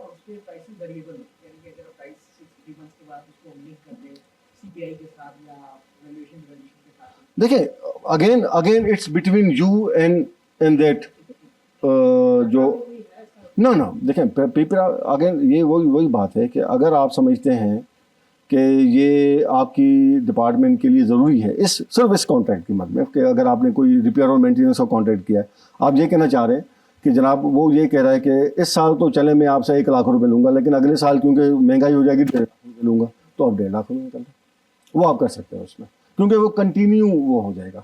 और देखिए वैसे भी आपका हर साल जो है ना एक मखसूस अमाउंट जो है वो आप उसको वो बढ़ जाता है। इवन अगर आप कोई घर रेंट पे लेते हैं तो उसमें भी 10 या 15% आपका हर तीसरे साल या हर साल कोई इस तरह का कोई मैकेनिज्म होता है, उसमें आप कर सकते हैं। अच्छा, और ये फिक्स्ड बजट होता है। अब यहाँ पर ये वही है कि फ़र्ज़ करें आपके पास सिर्फ 1 लाख रुपए है। अब 1 लाख रुपए में आप देखेंगे यार कौन सा बंदा मेरे पास आ सकता है, जो राज़ी हो जाएगा आप उसको रखें, तो ये उस तरह होता है। आगे चलें जी। अच्छा, अब ये बिडिंग डॉक्यूमेंट्स हैं, ठीक है, जो हम पब्लिक सेक्टर ऑर्गेनाइजेशन में करते हैं, और ये बेस करता है, एक तो इनविटेशन टू बिड हो गई जिसको अब टेंडर कहते हैं, ठीक है, वो आरएफपी भी हो सकती है, रिक्वेस्ट फॉर प्रपोजल, आरएफक्यू हो सकता है, टेंडर, सिंपल आप उसको टेंडर कह दें, वो भी हो सकता है। अच्छा, instructions to bidder, form of bid, अब इसमें आप कॉन्ट्रैक्ट को किस तरह करना चाह रहे हैं, तो आप जो बिडर्स हैं उनको इंस्ट्रक्शंस देंगे, वो आप उसमें डिफाइन करते हैं इस डॉक्यूमेंट में। एक फॉर्म ऑफ कॉन्ट्रैक्ट होता है, वो जिसमें आप दोनों देखें कि आपकी लायबिलिटीज़ क्या होंगी, उसकी राइट्स क्या होंगे, उसकी रिस्पॉन्सिबिलिटीज़ क्या होंगी, वो आप करते हैं। आपका कितना रिस्क जो है वो आप उसके ऊपर उसको देंगे, या वो कितना रिस्क ले सकता है, तो वो सारी चीज़ें आप उसको रिकॉर्ड करेंगे। अच्छा, जनरल और स्पेशल कंडीशंस आपका, अब ये वो वाली चीज़ें हैं कि जहाँ पर उस प्रोजेक्ट के हवाले से कोई ऐसी चीज़ें आप डालते हैं कि जो दोनों एग्री करके कि यार आप प्रपोजल देते हैं, ऑफर देते हैं इसकी शक्ल में, और वो जो कॉन्ट्रैक्टर होगा वो उसको एक्सेप्ट करेगा। वो देखेगा कि यार अगर हम इस कॉन्ट्रैक्ट को आगे लेके जा रहे हैं तो उसमें ये मुमकिन रिस्क हैं, ये चीज़ें इसमें हो सकती हैं, तो क्या ये मैं कर सकता हूँ? आपने कहा है कि ये कर सकते हो, वो मैं अगर उसको एक्सेप्ट करूँगा तो देन वो आपका एग्रीमेंट हो जाएगा। अच्छा, परफॉर्मेंस क्राइटेरिया जहाँ पर अगर एप्लीकेबल हो। अच्छा, लिस्ट ऑफ गुड्स और बिल ऑफ क्वांटिटीज़, फिर आप पूरा आप बता देंगे जी मुझे 200 पंखे चाहिए, 30 एयर कंडीशनर चाहिए, या जनरेटर्स चाहिए, तो आप उसकी स्पेक्स लिखते हैं, ठीक है। पंखा जनाब मुझे 56 सेंटीमीटर का चाहिए, ठीक है, सीलिंग हो, पेडेस्टल हो, जो भी है आप उसमें आपकी जो स्पेसिफिकेशंस हैं वो उसमें डालते हैं। अच्छा, फिर डिलीवरी टाइम और कंप्लीशन स्केड्यूल आप उसमें करते हैं कि कब कब वो आपको डिलीवरी करेगा। क्वालिफिकेशन क्राइटेरिया, जहाँ अगेन वही है कि जहाँ पर एप्लीकेबल होगा, और फिर बिड इवेल्यूएशन क्राइटेरिया होगा कि आपने कितनी मार्क्स कौन कौन से हिस्से को देने, ठीक है, कि अगर फर्ज करें किसी ने 5 साल का काम किया है इससे पहले तो आप उसको 10 मार्क्स देंगे, अगर किसी ने 8 साल का किया है तो उसको आप 35 देंगे। तो इस तरीके से वो आप वेटेज आप अपनी कर सकते हैं इसमें। हाँ, नॉन नेगोशिएबल टर्म्स होती है, क्योंकि यूजुअली कॉन्ट्रैक्ट, ये form of the contract tender का पार्ट होता है, देखिए, चेंज नहीं कर सकते आप उसको। Once the agreement is finalised तो वो it becomes non negotiable agreement, वो आप उसको नहीं कर सकते। हाँ, अगर आपको प्रोक्योरमेंट मेथड अलाउ करता है कि आप उसको, अगर फर्ज करें दोनों पार्टीज डिसाइड करते हैं कि जी हम इसमें ये तब्दीली करें, तो वो आप कर सकते हैं। लेकिन उमूमन नॉर्मली जो है वो यही होता है कि अगर आपने एक फाइनल कर दिया डॉक्यूमेंट, तो वो फिर अगर कोई यूनिलेटरली उसको ब्रीच नहीं कर सकता। ठीक हो गया, ये क्लियर? चले आगे, चलिए जी। अच्छा, अब एक नया सिस्टम जी हमने अभी अडॉप्ट किया है जिसको हम ई प्रोक्योरमेंट कहते हैं, ठीक है। और ये पीपीआरए ने भी, अब तो मेरे ख्याल में उन्होंने मैंडेटरी कर दिया है कि कोई भी ऑर्गेनाइजेशन जो है वो मैन्युअली नहीं करेगी, लेकिन अब वो ई प्रोक्योरमेंट के जरिए करेगी। जो भी आपको अपलोड करना होगा वो एक थ्रू एक एप्लीकेशन है, एक सिस्टम है उनका, ई पेड जिसको कहते हैं, तो उसके ज़रिए आपका जो कॉन्ट्रैक्टर है, जो वेंडर है, जो भी होगा वो वहीं पे वो चीज़ें भर के वो देगा, ताकि आप उसको बाद में कोई उसके ऊपर कोई रद्द बदल ना कर सके, ठीक है। तो this is how it works कि ये आपका जो बिड सबमिट हो गई, और यहाँ से आपका शुरू हो जाएगा डेट और टाइम चेक से। ई बिडिंग फोल्डर होगा, इसमें डेटा इनक्रिप्शन होगी, बिड सबमिट होगी, आपकी जो ऑनलाइन टेंडर सिलेक्शन होगी ये उसके लिए है, बिडर के लिए। फिर जो रजिस्टर्ड सप्लायर होंगे वो उस तरीके से आएंगे। रजिस्टर्ड सप्लायर पहले ऑनलाइन टेंडर सेलेक्ट करेगा, बिड सबमिट करेगा, फिर वो जो डेटा इनक्रिप्ट हो जाएगा। उसका इनक्रिप्शन से मुराद है कि हम उसको कुछ नहीं कर सकते। फिर फर्स्ट करें, अगर वो PDF फॉर्मेट में देता है या कोई ऐसा सिक्योर्ड फॉर्मेट है जिसको मैं और हम चेंज नहीं कर सकते, तो वो उसमें फिर आपका ये होगा कि कोई करप्शन का कोई एलिमेंट जो है वो बहुत मिनिमम हो जाएगा, क्योंकि वो रिकॉर्ड हो जाएगा, आप उसको बदल ही नहीं सकेंगे, तो कहीं होगा। फिर वो ई बिडिंग फोल्डर में जाएगा, और उसके बाद फिर ये डेट अगेन यहाँ पे आएगा आपका जो ये डेटा इंक्रिप्शन है। और फिर वो जो प्रोक्योरिंग एजेंसी है, फर्स्ट करें अगर आपका डिपार्टमेंट है, तो ये यहाँ पर आके ये यहाँ से शुरू होगा जी, और ये घूमता घूमता ये आपके पास, ये आपका यहाँ पर आ गया। अब यहाँ पर जब आपके पास ये रिसीव हो गया तो आपकी जो इवेल्यूएशन कमेटी आप बनाएंगे, एक कमेटी होगी जिसको हम कहते हैं इवेल्यूएशन कमेटी, तो वो उसका पूरा देखेगी कि जी क्या जो बिडिंग डॉक्यूमेंट्स हैं ये उसी चीज़ को कैटर कर रहे हैं जो हम उनसे मांग रहे हैं, और आप उसको उसी के अंदर ही, सिस्टम के अंदर ही बैठ के उसको फाइनलाइज करेंगे, और जो लोएस्ट होगा या जो क्वालिफाइड होगा वो आप उधर ही उसको इवेल्यूएट करके आप उसको कॉन्ट्रैक्ट अवार्ड करेंगे। अब ये इसमें कुछ इश्यूज भी हैं, ये नहीं है कि ये बिल्कुल ही कोई स्मूथ सेलिंग है, अभी नया कॉन्सेप्ट है। तो अभी हमने रिसेंटली पब्लिक प्राइवेट पार्टनरशिप के कुछ प्रोजेक्ट्स किए थे, तो वो हमें फिर मैन्युअली करने पड़े, स्कैन करना पड़ता है। क्योंकि उसका जो प्रोविजन था उसमें ई प्रोक्योरमेंट में वो अभी तक नहीं दिया हुआ उन्होंने, तो वो फिर बाद में फिर उनकी तरफ से एक लेटर आ गया हमें कि जनाब आपने वायोलेशन की, आपने ये मैंडेटरी था, आपने क्यों नहीं किया। तो हमने कहा कि जनाब इसका प्रोविजन आपके इसमें ई प्रोक्योरमेंट में नहीं है, क्योंकि अभी फ़िलहाल जो है मेरे ख्याल में ये जो पेटी कैशेज़ हैं, ठीक है, पेटी परचेजेस उनको कैटर करता है, या कुछ छोटे छोटे जो प्रोजेक्ट्स हैं ये, अभी वो मैसिव जो बड़े प्रोजेक्ट्स हैं वो शायद उसके लिए अभी इसमें भी गुंजाइश है कि वो इसमें चीजें AI यूज कर रहे हैं आप देखिए, decision making, final decision making या selection of the like you know. देखिए एआई, अब आप अगर सिस्टम की बात कर रही हैं, जी, लाइक यू नो फाइनल जो प्रोक्योरिंग एजेंसी तक पहुंचता जी है हाँ। वहां पर जो instead of like you know manually deciding कि अच्छा ये तो सही तरीके से आ गए हैं, तो if all the data is there तो क्या इसका like you know is it in the pipeline के बिल्कुल है। It saves time. देखिए एआई जो है ना वो है तो एक ऐसा टर्म है कि जो हम समझ रहे हैं कि शायद ये हमारा सारा काम यही कर देगा, ऐसे नहीं है। अच्छा, एआई से मुराद ये है कि आपकी फर्ज करें कुछ जो एरियाज हैं उसको उन्होंने ऑटोमेट कर दिया है, ठीक है ना। फर्ज करें कि अगर आपने एक इवेल्यूशन क्राइटेरिया रखा है कि जनाब इसके मतलब इस चीज़ के आपने 10 मार्क्स देने, तो वो उस चीज़ के 10 मार्क्स ही देगा, आपके वो अख्तियार में नहीं है कि उसको 8 कर सकें या 5 कर सकें, ठीक है ना। तो ये भी क्योंकि अभी उस मैसिव लेवल पे नहीं है, छोटी पेटी परचेजेस के ऊपर है, तो अभी एआई जैसे आप कह रही हैं कि वो अभी उस लेवल का नहीं है कि वो हो सकता है अगले 5-10 साल में हम ये हो जाए तो वो कर सकें।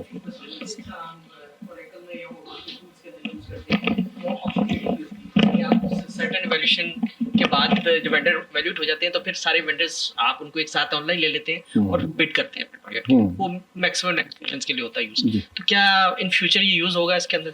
देखिए अगेन डिपेंड करता है कि आपका प्रोक्योरमेंट मेथड क्या है। अगर तो उसमें निगोशिएशन अलाउड है प्रोक्योरमेंट मेथड में, तो ये जो प्रोविज़न है इसमें रखा जाएगा फिर कि देखिए वैसे भी जो निगोशिएशंस हैं वो आप सबको साथ बिठा के नहीं करते, वो आप सब अपने टूल्स पे होते हैं या नहीं। आप एक दूसरे की प्राइस नहीं देख मैं सकते। उसका बता दूँ आपको। फर्ज करें निगोशिएशन आप उस वक्त करते हैं कि आपके 5 बिडर्स ने पार्टिसिपेट किया, ठीक है, आप नंबर 1 पे हैं, ठीक है, ये भाई नंबर 2 पे हैं।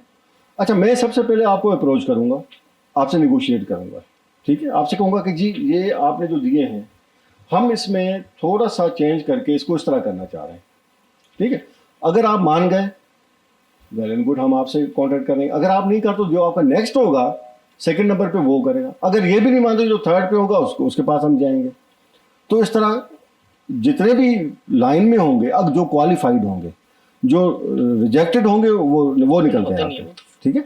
तो इस तरह निगोशिएशन हमेशा एक ही वेंडर एक ही कॉन्ट्रैक्टर से होगी, सबको साथ बिठा के हम नहीं कर सकते इसमें नहीं। तो इसलिए वो जो आप कह रहे हैं ना कि कोई ऐसा प्रोविजन रखा जाए जिसमें तमाम बिडर्स को सामने मतलब उसमें वो पॉसिबल प्राइवेट सेक्टर में हम लोग करते हैं इसको ना कि वो हम ऑरेकल टूल्स में करते हैं। हाँ। कि प्राइस उनको आपको अपनी पोजीशन नजर आ रही होती है कि आप किस पोजीशन पे, हाँ जी। बट आप अपनी पोजीशन को सस्टेन करने के लिए अपने कॉस्ट को फिर उसमें लेकिन इवन मेरे ख्याल में जो आपका प्राइवेट सेक्टर भी जो है ना, वो भी उसमें भी देखें आप आइडियली तो यही है कि आप जो नंबर 1 पे होगा उसे से आप करेंगे ना, उसके बाद फिर आप आगे नीचे जाएंगे कि अगर वो बात नहीं मानता आपकी तो दूसरे नंबर पे, उसके बाद फिर आगे चलेगा।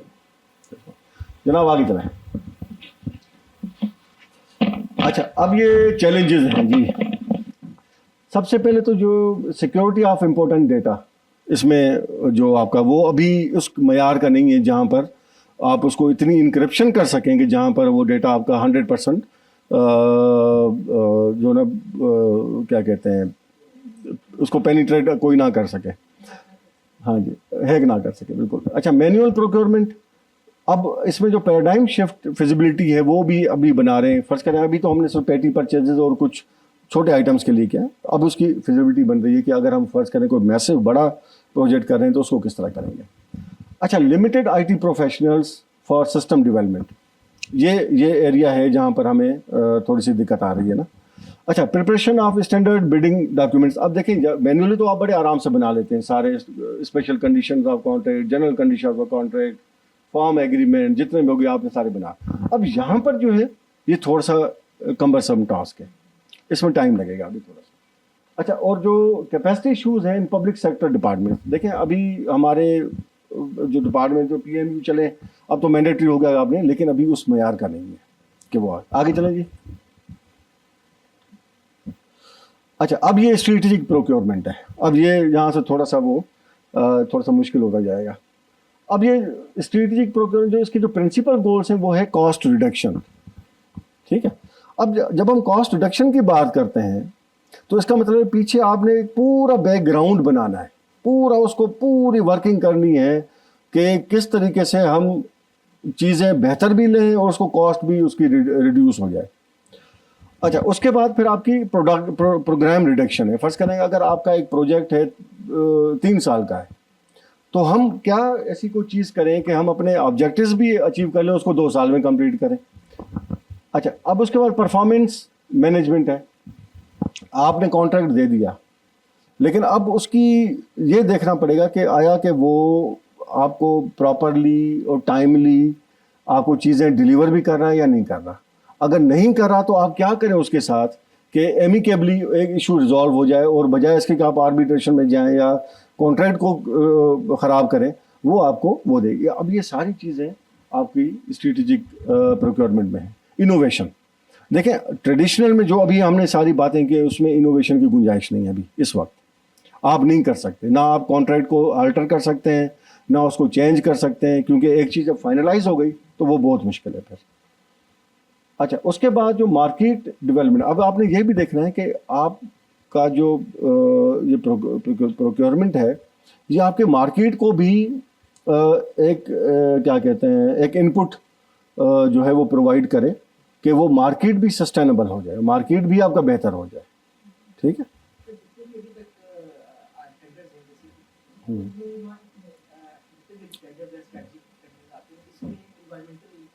को कहीं आप नहीं करते, फिर उसमें एथिकल मॉरल वैल्यूज को कहीं एड्रेस नहीं होता। मतलब मैं अभी तक नहीं देखा, मैं वो नहीं, अभी वो आगे आ रहे एथिकल इंटीग्रिटी वो सारे। हाँ जी, उसको देखिए एनवायरनमेंट जो है ना वो आजकल आपके हर कंस्ट्रक्शन प्रोजेक्ट का लाजम मलजूम हिस्सा है, ठीक है ना।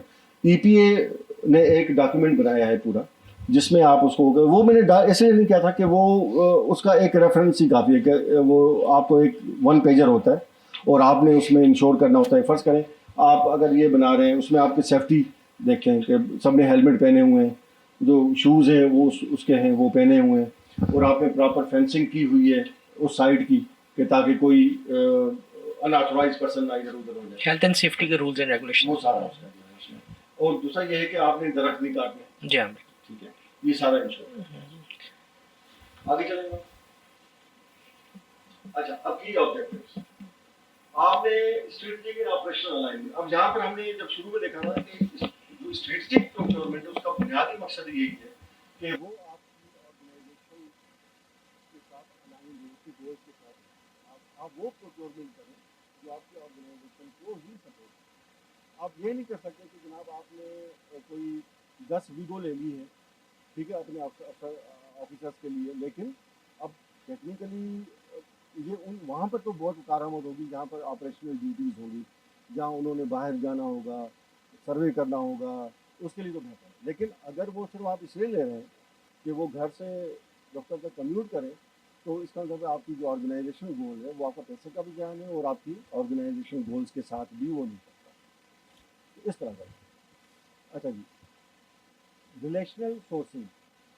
अच्छा, अब रिलेशनल सोर्स वही है कॉन्ट्रैक्ट का, ठीक है। और उसके साथ आपने, अब फर्ज करें यहाँ पर अगर आपने कंप्यूटर्स लेने, कोई 40-50 कंप्यूटर लेने, तो आप ज़रा देखेंगे यार मैं कौन सा बेहतर है, यहाँ पे एक्स्ट्रा वाला है, अब यूनिसिस वाला है, या कई तरह के वो हैं कॉन्ट्रैक्टर। तो आप उनके साथ एक कोशिश करेंगे कि रेपो बनाएं, ताकि आपको जी नहीं, देखें एमओयूज वो प्रोक्योरमेंट नहीं है, वो है मेमोरेंडम ऑफ अंडरस्टैंडिंग। वो procurement is something else. Procurement तो देखिए आपको एक चीज़ चाहिए। एमओयूज एक एब्स्ट्रैक्ट वादा है, एक प्रॉमिस है कि आपको आप ये करेंगे, ठीक है ना। वो देखिए एमओयूज ये होता है बिटवीन टू ऑर्गेनाइजेशंस के जनाब, हम आपको अभी तो नहीं देंगे, लेकिन 2 साल के बाद हम आपको कोई बेहतर मतलब ये चीज़ें हम आपको दे देंगे, लेकिन वो प्रोक्योरमेंट नहीं है। अच्छा जी, सप्लायर अप्रेजल एंड डेवलपमेंट। अच्छा, अब जब आप सप्लायर का अप्रेज करते हैं, तो अब आप ये देखते हैं कि यार पिछले 5 सालों में आपके कौन सा सप्लायर या वेंडर था जिसने आपके साथ अच्छा काम किया और आपको बेहतर चीज़ें दी है। तो आप बेहतर उसी की तरफ जाएंगे कि भाई ये उस ट्रेडिशनल प्रोक्योरमेंट का मैं बात नहीं कर रहा, ये अब स्ट्रेटेजिक प्रोक्योरमेंट जो अभी पाकिस्तान में नहीं है, लेकिन होनी चाहिए। Supplier appraisal and development. अब इम्प्रूवमेंट इन परफॉर्मेंस। अब देखें ट्रेडिशनल में तो हमने ये देखा ना जी, आपको 30 पंखे 40 एयर कंडीशनर आ गए आपके पास। अब हम स्ट्रेटेजिक प्रोक्योरमेंट में ये देखेंगे जनाब, वो 30 जो पक्के, मतलब अगर हम कोई ऐसी चीज़ ले रहे हैं कि जो ना सिर्फ उस प्रोजेक्ट के लिए बेहतर है, बल्कि आपकी ऑर्गेनाइजेशन के लिए भी बेहतर है, और बल्कि वो सप्लायर के लिए भी बेहतर है, वो आपकी मार्केट इकोनॉमी या आपकी इकोनॉमी को आपको उसको सपोर्ट करेगा तो उसमें। अच्छा, कोलैबोरेटिव रिलेशनशिप्स, अगेन ये उधर ही है कि आप उसके साथ कोलैबोरेट करें। और वो अब अगर हम ट्रेडिशनल में देखेंगे तो ये तो एक ऐसा लगेगा कि जनाब शायद हम किसी को फेवर कर रहे हैं और वो करें, लेकिन इसमें भी चांसेस हैं कि हम गलत प्रोक्योरमेंट करें, लेकिन फिर आगे उसके सेफ गार्ड्स भी दिए गए कि आपने किस तरीके से उसको करना है। आगे चलिए जी। ओके, ये रोल ऑफ स्ट्रेटेजिक। अब जो प्रोक्योरमेंट मैनेजर है, अब वो स्ट्रेटेजिक प्रोक्योरमेंट मैनेजर है। पहले तो हमने पीएमयू को देखा कि जो सारा काम कर रहा था, अब यहाँ पर वो सबसे पहले क्या करे, to create a welcoming atmosphere for suppliers. अब ये आपके पब्लिक सेक्टर में फिलहाल यहाँ पे नहीं है, ठीक है। वो अगर चाहे बेचारा तो वो भी नहीं कर सकता, क्योंकि अगर चाहेगा तो जेल में जाएगा। तो यहाँ पर वो करेगा कि मैं कोई ऐसा करूँ जहाँ पर सप्लायर जो हैं वो खुशी खुशी आएँ और हमारे साथ बिजनेस करें। अच्छा, फिर उसके बाद वो to design the procurement environment where suppliers are viewed as partners in the success of organisation. हम यहाँ पर यकीन करें, जो भी आप कॉन्ट्रैक्ट करते हैं आप उसके साथ लड़ते हैं, 5-6 महीने के बाद आपका रिलेशनशिप तबाह हो जाता है, आप लड़ना शुरू कर देते हैं।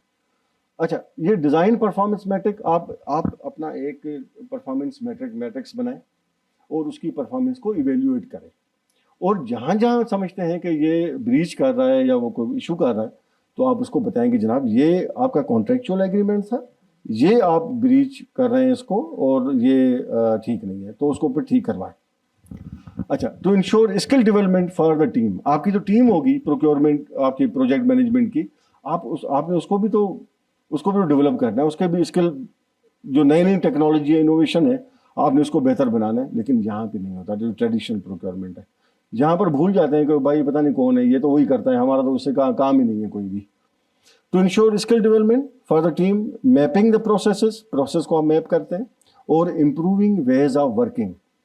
आप देखिए, अब यहाँ पर एक चीज़ आप गौर करें कि प्रोजेक्ट जो स्ट्रेटेजिक प्रोजेक्ट मैनेजर है, उसके पास ये पावर है कि ये सारी चीज़ें कर सके, जबकि आपका ट्रेडिशनल जो वो है प्रोक्योरमेंट, उसमें वो नहीं है उसके पास। अगर वो करेगा तो या तो वो दूसरे दिन प्रोजेक्ट मैनेजर नहीं होगा, या फिर उसको निकाल देंगे, मतलब या फिर कोई उसके खिलाफ कोई डिसिप्लिनरी प्रोसीडिंग्स शुरू कर देंगे। आगे चलें जी। अच्छा, अब सप्लायर रिलेशनशिप्स। अब ये मैं आपको कुछ वो दे रहा हूँ, मिसालें हैं, ठीक है ना, इंटरनेशनल। अब रिसेंटली 2000 पब्लिकली जो ट्रेडेड कंपनीज, उन्होंने देखा कि जनाब 70% of corporate revenue is directed toward externalized supplier driven costs. कि उन्होंने जब उनके साथ काम करना शुरू किया स्ट्रेटेजिक प्रोक्योरमेंट के ऊपर, तो जो 69% ऑफ जो आपका कॉर्पोरेट रेवेन्यू है ये उन्हीं से आ रहा है, आपका जो उसका और उनकी ऑर्गेनाइजेशन का था, जिसके साथ आपने कॉन्ट्रैक्ट किया हुआ है, या वो है, या आप प्रोक्योरमेंट के कॉन्ट्रैक्ट में हैं या किसी और कॉन्ट्रैक्ट में हैं, तो आपका जो 69 corporate revenue is directed to externalise supplier driven cost. मतलब सप्लायर ड्रिवन जो सप्लाई करता है बंदा, उसकी जो कॉस्ट की मद में आपको 69% या 70% जो कॉर्पोरेट रेवेन्यू है ये उसी की तरफ जा रहा है। अच्छा, अब suppliers are now viewed as an extension of a company. अब ये जहन में रखें कि यहाँ पर तो हम दुश्मन समझते हैं उसको, और यहाँ पर अब वो उसको कह रहा है यार ये हमारी कंपनी की ही एक्सटेंशन है, कि अगर ये हमें चीज़ें ठीक देगा, बेहतर देगा, अच्छी प्राइस पे देगा, अच्छी क्वालिटी पे देगा, तो उसका ना सिर्फ कंपनी को फ़ायदा होगा, उसका बिजनेस भी फ्लोरिश करेगा। अच्छा, सप्लायर्स मस्ट बी इंसेंटिवाइज्ड। आपने उनको देखें, विन विन सिचुएशन है ना, आप उनको इंसेंटिव नहीं देंगे वो आपके पास आएगा ही नहीं। अच्छा, rewarded to help achieve corporate objectives, उसको इंसेंटिव्स देना ऐसा ही है कि वो आप अपनी जो आपके कॉर्पोरेट ऑब्जेक्टिव्स हैं आप उनको बेहतर बना रहे हैं। Therefore needs defining the role of procurement in the company philosophy. मैं अब इसको पब्लिक सेक्टर में लेके जाऊंगा कि जो हमारे डिसीजन मेकर्स हैं अब उनको सोचना चाहिए कि आपकी जो कंपनी की फिलॉसफी है उसमें प्रोक्योरमेंट, स्ट्रेटेजिक प्रोक्योरमेंट, उसको आपने रेवोल्यूशनाइज करना है। और ये उसी के बाद आपकी जो पब्लिक सेक्टर के जो इश्यूज़ हैं, जो वोज हैं, वो आप उसी वक्त उनको बेहतर कर सकते हैं। आगे चले जी। अब ये सम इंटरनेशनल एग्जाम्पल। अब ह्यूलेट पैकर्ड HP जो है, अब ये it uses supply partners to co design items ranging from servers to printers. अब उन्होंने जो उनकी प्रोक्योरमेंट रिलेटेड जो उनके वेंडर्स हैं, सप्लायर्स हैं, उसके साथ अब वो उसमें जा रहे हैं, एग्रीमेंट उन्होंने किया है कि आप हमें हेल्प आउट करें कि हम अपने सर्वर्स और प्रिंटर्स को रीडिज़ाइन करें। अब देखें, वो मार्केट में बैठे हैं, उनकी एक्सपर्टीज़ है उसमें। अब ये ह्यूलेट पैकर्ड बजाते खुद एक बहुत बड़ी कंपनी है, लेकिन even then they are looking towards them for bringing something new in their products. अच्छा, Toyota, some part supplier of a Toyota are 100% dependent on Toyota. अब जो only producing for the Toyota. अब देखें, ये strategic relationship है ना, कि जनाब देखें, अगर उन्होंने मतलब एक तो उनको सिक्योरिटी मिल गई कि भाई अब, और दूसरा इनका भी जो सप्लाई चेन का इशू था वो ख़त्म हो गया। उन्होंने कहा कि जी अब ये यही है जो हमें वो करते हैं। हाँ, जब उसमें अगर बेहतर मजीद देखेंगे तो किसी और के साथ कर लेंगे फिर।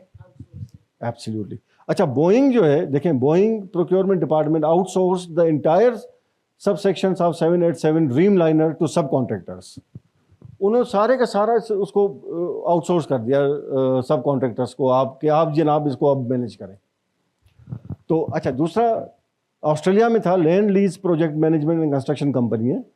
It uses strategic sourcing and supply chain management. अब वो भी तकरीबन उन्होंने भी जो आपके उनके जो प्रोक्योरमेंट कॉन्ट्रैक्ट्स हैं या जो भी उनके वेंडर्स हैं, अब वो डिसाइड करते हैं कि वो किसी तरीके से इसको स्ट्रेटेजिक आउटसोर्सिंग करके उन्होंने ये चीज़ अचीव कर दी है कि अब देखें, उनका हेडेक ख़त्म हो गया ना।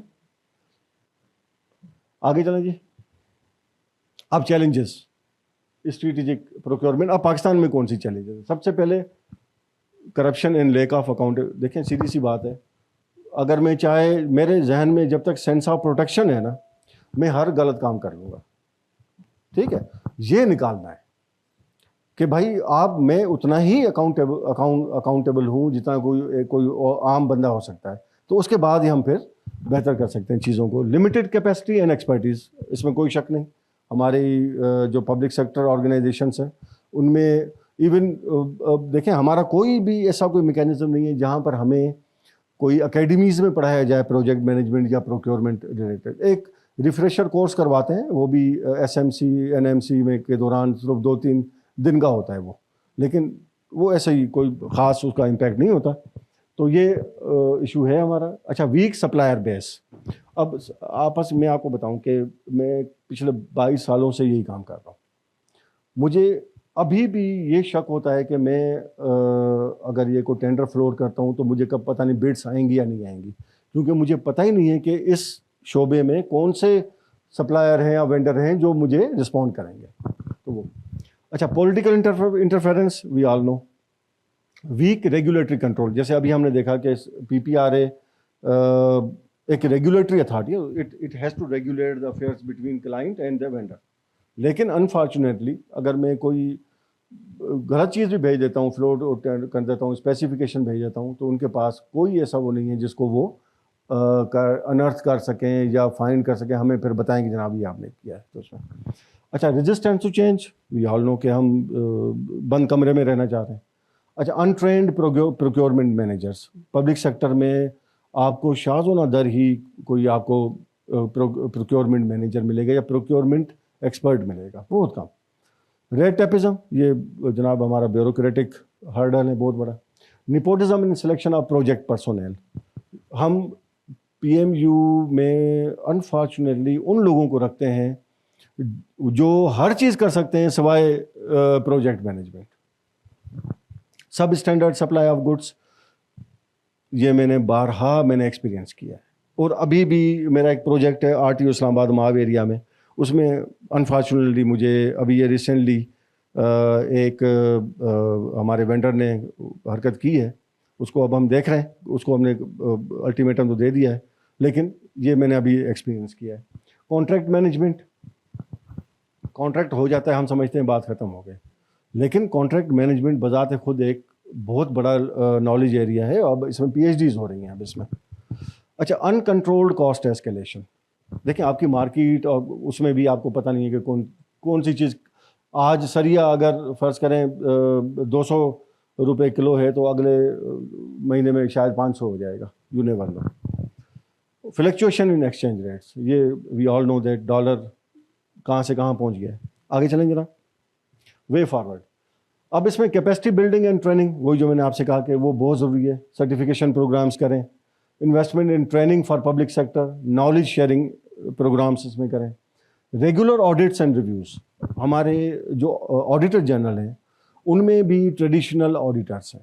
जो प्रोजेक्ट ऑडिट है वो it's a basically different ball game, और एक्सपर्ट्स ये ही कर सकते हैं, तो वो यहाँ पर हमें एक्सपर्ट्स चाहिए होंगे। अच्छा, इंडिपेंडेंट प्रोक्योरमेंट एजेंसीज, अब FBR और interior, religious affair, railways, information, जितने भी हैं ये प्रोक्योरिंग एजेंसी हैं। लेकिन अब वो ये कह रहे हैं कि अगर आपने प्रोफेशनली जाना है कहीं तो आपको एक इंडिपेंडेंट प्रोक्योरमेंट एजेंसी आपको करनी पड़ेगी। अच्छा, amendments in the rules of PIP, ये बहुत ज़रूरी है। इस वक्त जो रूल्स हैं उसमें आपको बहुत सारी चीज़ें आप बॉग डाउन हो जाते हैं, फिर आप आगे नहीं बढ़ सकते, तो इसलिए उसमें अमेंडमेंट्स की ज़रूरत है। आगे चलें जी।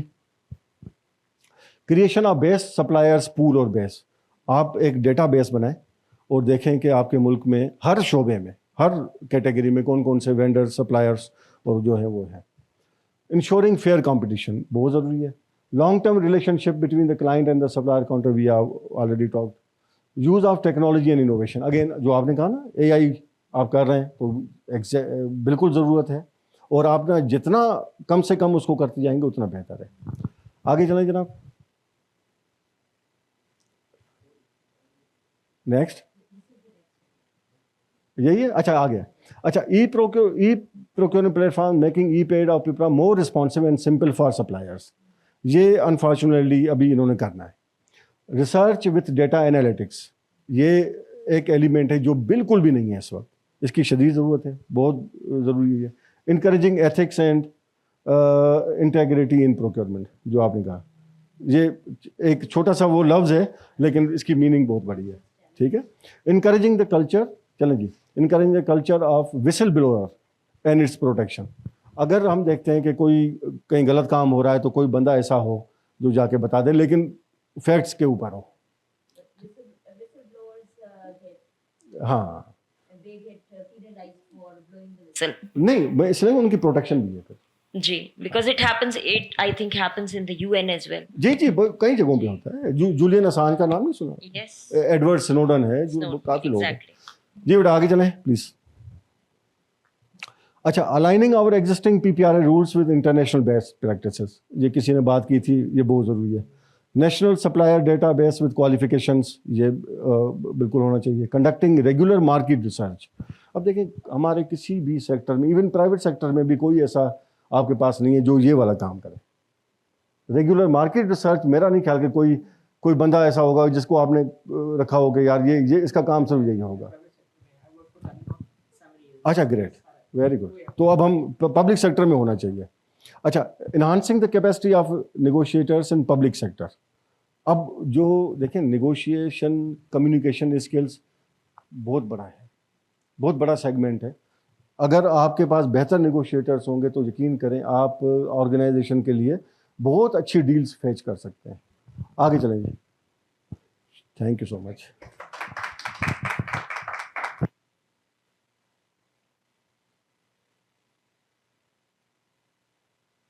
जितने आपने चैलेंजेस अब तो खत्म नहीं हो।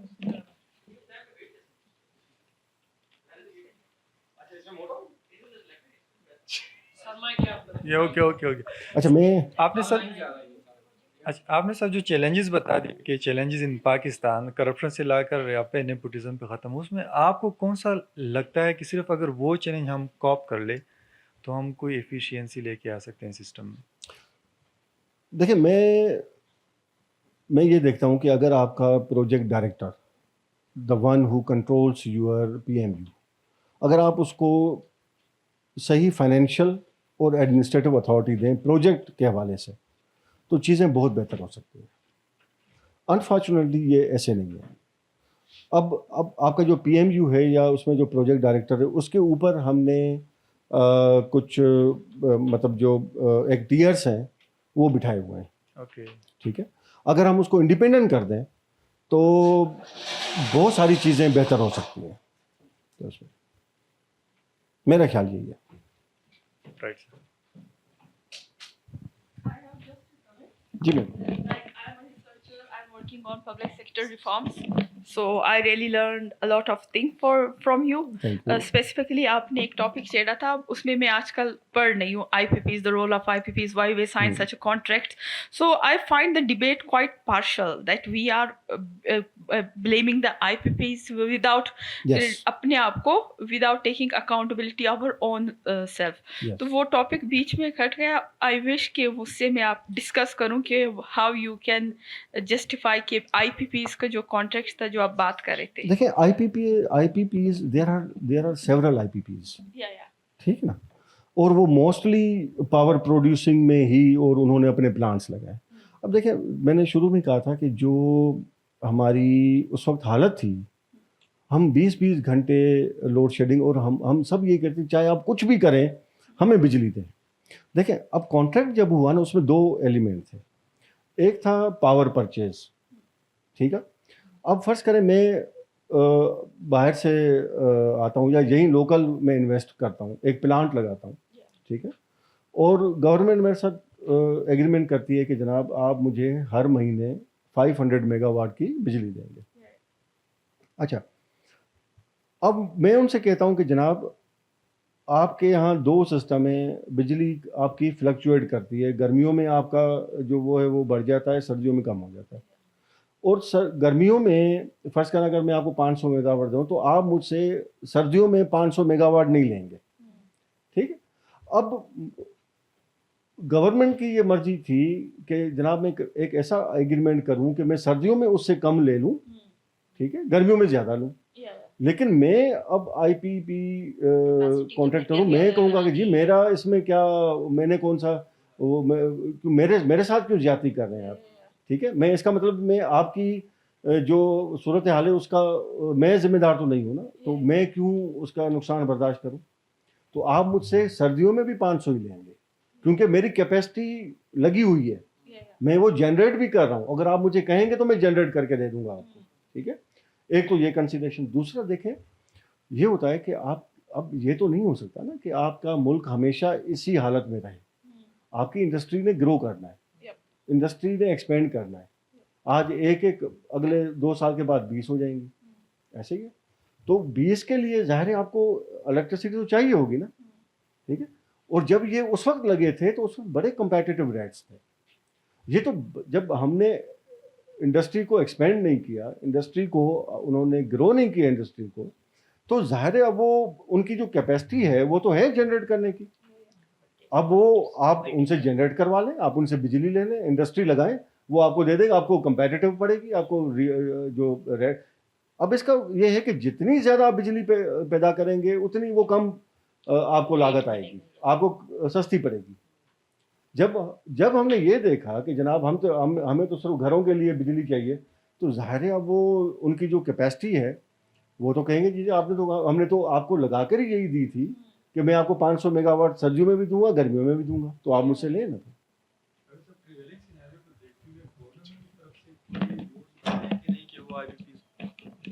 मतलब कि गवर्नमेंट की तरफ से कोई स्ट्रेटेजी बन रही है कि वो आईबीपीज को अभी रिजॉल्व कर ले, इनकी इश्यूज या जो भी मसला देखें, बन रहा है, कोशिशें- टैक्स चेकर कोई मसला बन रहा है, हम लोग ही टैक्स पे कर रहे हैं। जी, देखें कोशिशें हो रही हैं, लेकिन देखें जो भी इन्वेस्टर आता है ना, ख़ास तौर से जो बाहर से आता है, वो आपसे जो सॉवरेन गारंटी है वो लेता है।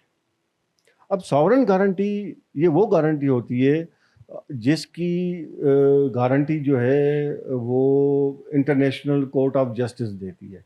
मतलब जो बाहर के जो आर्बिट्रेटर हैं, मतलब जो हैं ये वो उसको इन्वोक कर सकते हैं कि भाई आपने सॉवरेन गारंटी दी है, तो वो अगर आप नहीं करेंगे तो जो बाहर आपके एसेट्स हैं वो कन्फिस्केट हो जाएंगे, या तो आपको जुर्माना पड़ जाएगा, जिस तरह रिकॉर्डिक में हुआ।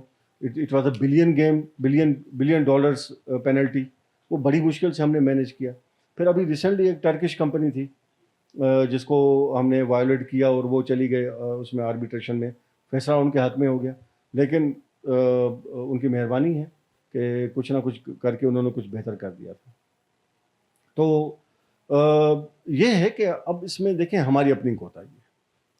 हमने शायद हमने उस वक्त फोर्स ही नहीं किया था कि हम ये इंडस्ट्रीज़ को बिल्कुल ही स्टेगनेट करेंगे और आगे उसकी कोई भी एक्सपांशन नहीं होगी, कोई ग्रोथ नहीं होगी, तो फिर तो यही सूरत हाल है। Thank you sir. काफ़ी लेक्चर लंबा हो गया, आप मेरे ख्याल में थोड़े से थक गए हैं, ब्रीफली आंसर करते हैं इनमें।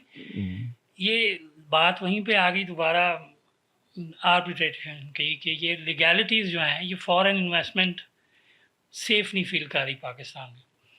तो आप पर्सनली या ऑनेस्टली क्या रिकमेंड करते हैं कि एक फॉरेन एंटिटी जो पाकिस्तान में इन्वेस्ट करे, प्रोक्योरमेंट करे, तो वो जो प्रोसेस लीगल तक अगर बात पहुंचती है तो वो आपने जैसे कहा कि वो पीपीआरए जो है वो सिर्फ पाकिस्तान के अंदर डील करेगी, अगर वो आर्बिट्रेशन होगी तो वो बाहर हो सकती है, अगर वो फॉरेन इन्वेस्टर है तो वो मतलब उसको हम कैसे खुद ही बता दें ये कि भाई आपकी जो आर्बिट्रेशन है या आपकी जो लीगल सिक्योरिटी है वो आप उसको बाहर ही डिसाइड रखें हमारे साथ।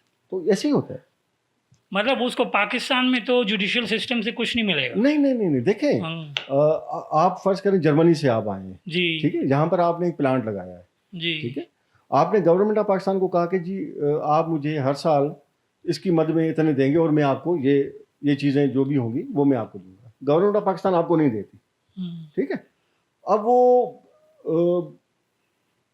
अगेन डिपेंड करता है कि एक तो उसका एक एलिमेंट होगा कि यहाँ पाकिस्तान में भी उसकी जो कोर्ट्स हैं, जो लोकल कोर्ट्स हैं, अगर तो प्रोविज़न है तो वो उसको देख सकती हैं, अगर नहीं है लेकिन 90% केसेस में क्योंकि आप फॉरेन इन्वेस्टर हैं तो वो बाहर ही प्रेफर करेगा कि मैं उसको करूं। लेकिन ये इस वक्त होता है जब आप एक एग्रीमेंट करते हैं गवर्नमेंट ऑफ पाकिस्तान के साथ और गवर्नमेंट ऑफ पाकिस्तान एग्री करती है कि ये जो अगर इन केस ऑफ डिस्प्यूट तो जो आर्बिट्रेशन होगी वो बाहर जाएगी। सर ये मतलब ये इन टर्म्स ऑफ कॉन्ट्रैक्ट है कि वो उस कॉन्ट्रैक्ट Yes. की साइज क्या है? Yes absolutely. मतलब फॉर अ स्मॉल इन्वेस्टर वो पाकिस्तान में आर्बिट्रेशन बाहर नहीं रख नहीं सकता, देखिए स्मॉल, उसको फिर पाकिस्तान में फेस करनी पड़ेगी। देखिए स्मॉल इन्वेस्टर के लिए तो आपकी सॉवरेन गारंटी की भी जरूरत नहीं होती ना। ये तो अगर कोई बिलियंस ऑफ डॉलर्स का कोई मेगा प्रोजेक्ट हो तो उसमें वो सॉवरेन गारंटी गवर्नमेंट देती है, मतलब हर उसमें तो नहीं देती ना। मतलब ये स्मॉल सेक्टर्स जो हैं एग्रीकल्चर या हाँ, दूसरे नहीं, डेवलपमेंट इनका- सेक्टर्स, इसमें इनका- कोई फॉरेन कंपनी आती है वो यहीं पे उसका वो तो उसको मतलब ये रिस्क है, जी उसके लिए बहुत बड़ा रिस्क है, हाँ जी, देखिए रिस्क तो डेफिनेटली है, इसीलिए तो लोग नहीं आ रहे। इजीली लोग नहीं आ रहे। लोग देखिए, सबसे बड़ा तो रिस्क आपका लॉ एंड ऑर्डर है। जी अच्छा सर, चलिए जिसको छोड़ देते हैं, ज़रा छोटे छोटे ज़रा आंसर करते हैं। आपने बड़े अच्छे की पॉइंट्स किए। एक वो था कि सप्लायर बेस, कि सप्लायर की कोई लिस्ट नहीं, मतलब अगर प्रोक्योरमेंट कोई भी पाकिस्तान में करता है या बाहर से पाकिस्तान में करता है, तो ये PPRA को चाहिए कि कोई लिस्ट एक बना दे, एक वैलिड सर्टिफाइड सप्लायर्स की, कि जिसको आप ऑनलाइन ही चेक करके बाहर के से भी आ सके और वो उस सप्लायर्स को सर्टिफाई कर दे। ये PPRA का अपना भी फ़ायदा होगा। नहीं, देखें, PPRA एक रेगुलेटरी अथॉरिटी है, जी ये ध्यान में रखें। वो रेगुलेट करती है आपके और कॉन्ट्रैक्टर के बीच के अफेयर्स को, या सर वो इस हद तक देखती है कि वो आपको एक गाइडेंस प्रोवाइड करती है कि फ़र्ज़ करें अगर आप समझते हैं कि यार ये प्रोक्योरमेंट में करने जा रहा हूँ, लेकिन इसमें मैं अनडिसाइडेड हूँ कि इसमें पता नहीं मैं सही कर रहा हूँ या नहीं कर रहा हूँ, जी तो वो आप PPRA से गाइडेंस ले सकते हैं। लेकिन ये PPRA का कतन ये मैंडेट नहीं है कि वो डेटाबेस बनाए। डेटाबेस बनाना आपका जो ऑर्गेनाइजेशन है, ये उसका काम है। सही ऑर्गेनाइजेशन के लिए तो बड़ा मुश्किल होगा ना, बाहर की नहीं, ऑर्गेनाइजेशन वही देखें, प्रोक्योरमेंट तो देखें, अच्छा प्रोक्योरमेंट सर, आपने करनी है ना। जी जी जी बिल्कुल ठीक कह रहे हैं आप। मैं सिर्फ वो बात को ख़त्म कर देता हूँ कि वो लिस्ट जो है, वो मेरा मकसद था कि रेगुलेटरी अथॉरिटी जो है वो सर्टिफाइड तो कर सकते हैं, कोई लीगलाइज ना, या ना, ना, ब्लैक लिस्ट नहीं, जो है देखिए, उनका बता तो देना। उसके लिए दूसरे फोरम्स है ना, आपका दूसरे फोरम, आपका SECP है, अच्छा ठीक है, आपके मतलब जो ब्लैक लिस्टेड सप्लायर्स हैं उनका पता लग सकता है। हाँ जी बिल्कुल, वो हुकूमत के किसी इदारे से। PPRA की वेबसाइट पे है वो। लास्ट थिंग सर, ये आपने एक और बड़ी अच्छी वैलिड बात की कि जो ये हुकूमत के इदारे जब प्रोक्योरमेंट करते हैं तो वो इंडिपेंडेंट प्रोक्योरमेंट एजेंसी का उनको इनकरेजमेंट किया जा रहा है कि वो किसी इंडिपेंडेंट एजेंसी के थ्रू कर लें। देखें, अभी क्या पाकिस्तान में ऐसी कोई एजेंसीज कंसल्टेंट्स हैं जो मैंने अगर प्रोक्योरमेंट करनी है या किसी फॉरेन इन्वेस्टर ने करनी है तो सिंपली ये सारे प्रोसीजर्स लीगल से लेके देखिए पाकिस्तान में यूजर तक वो सब उसको दे दे? जी हाँ, वो हैंडल करें। आपके प्राइवेट सेक्टर में ऐसी कंपनीज हैं, कंसल्टेंट्स हैं जो आपकी सारी प्रोक्योरमेंट को डील कर सकते हैं, वो पब्लिक सेक्टर हो या प्राइवेट सेक्टर, मतलब मौजूद है। जी हाँ बिल्कुल। ठीक। वो अभी हमने हायर की है, जो हमारे पब्लिक प्राइवेट पार्टनरशिप के प्रोजेक्ट्स हैं, उसके लिए हमने लाहौर की एक कंपनी है, नाम नहीं लूँगा मैं, तो उसको अभी हमने हायर किया है और उन्होंने सारे हमारे बिडिंग डॉक्यूमेंट्स और जी हाँ सारे हर चीज़ फिजिबिलिटी रिपोर्ट सारी उन्होंने बनाई है, तो ये प्रोविज़न हमेशा है आपके पास, वो कर सकते हैं। अच्छा, जी थैंक यू सर।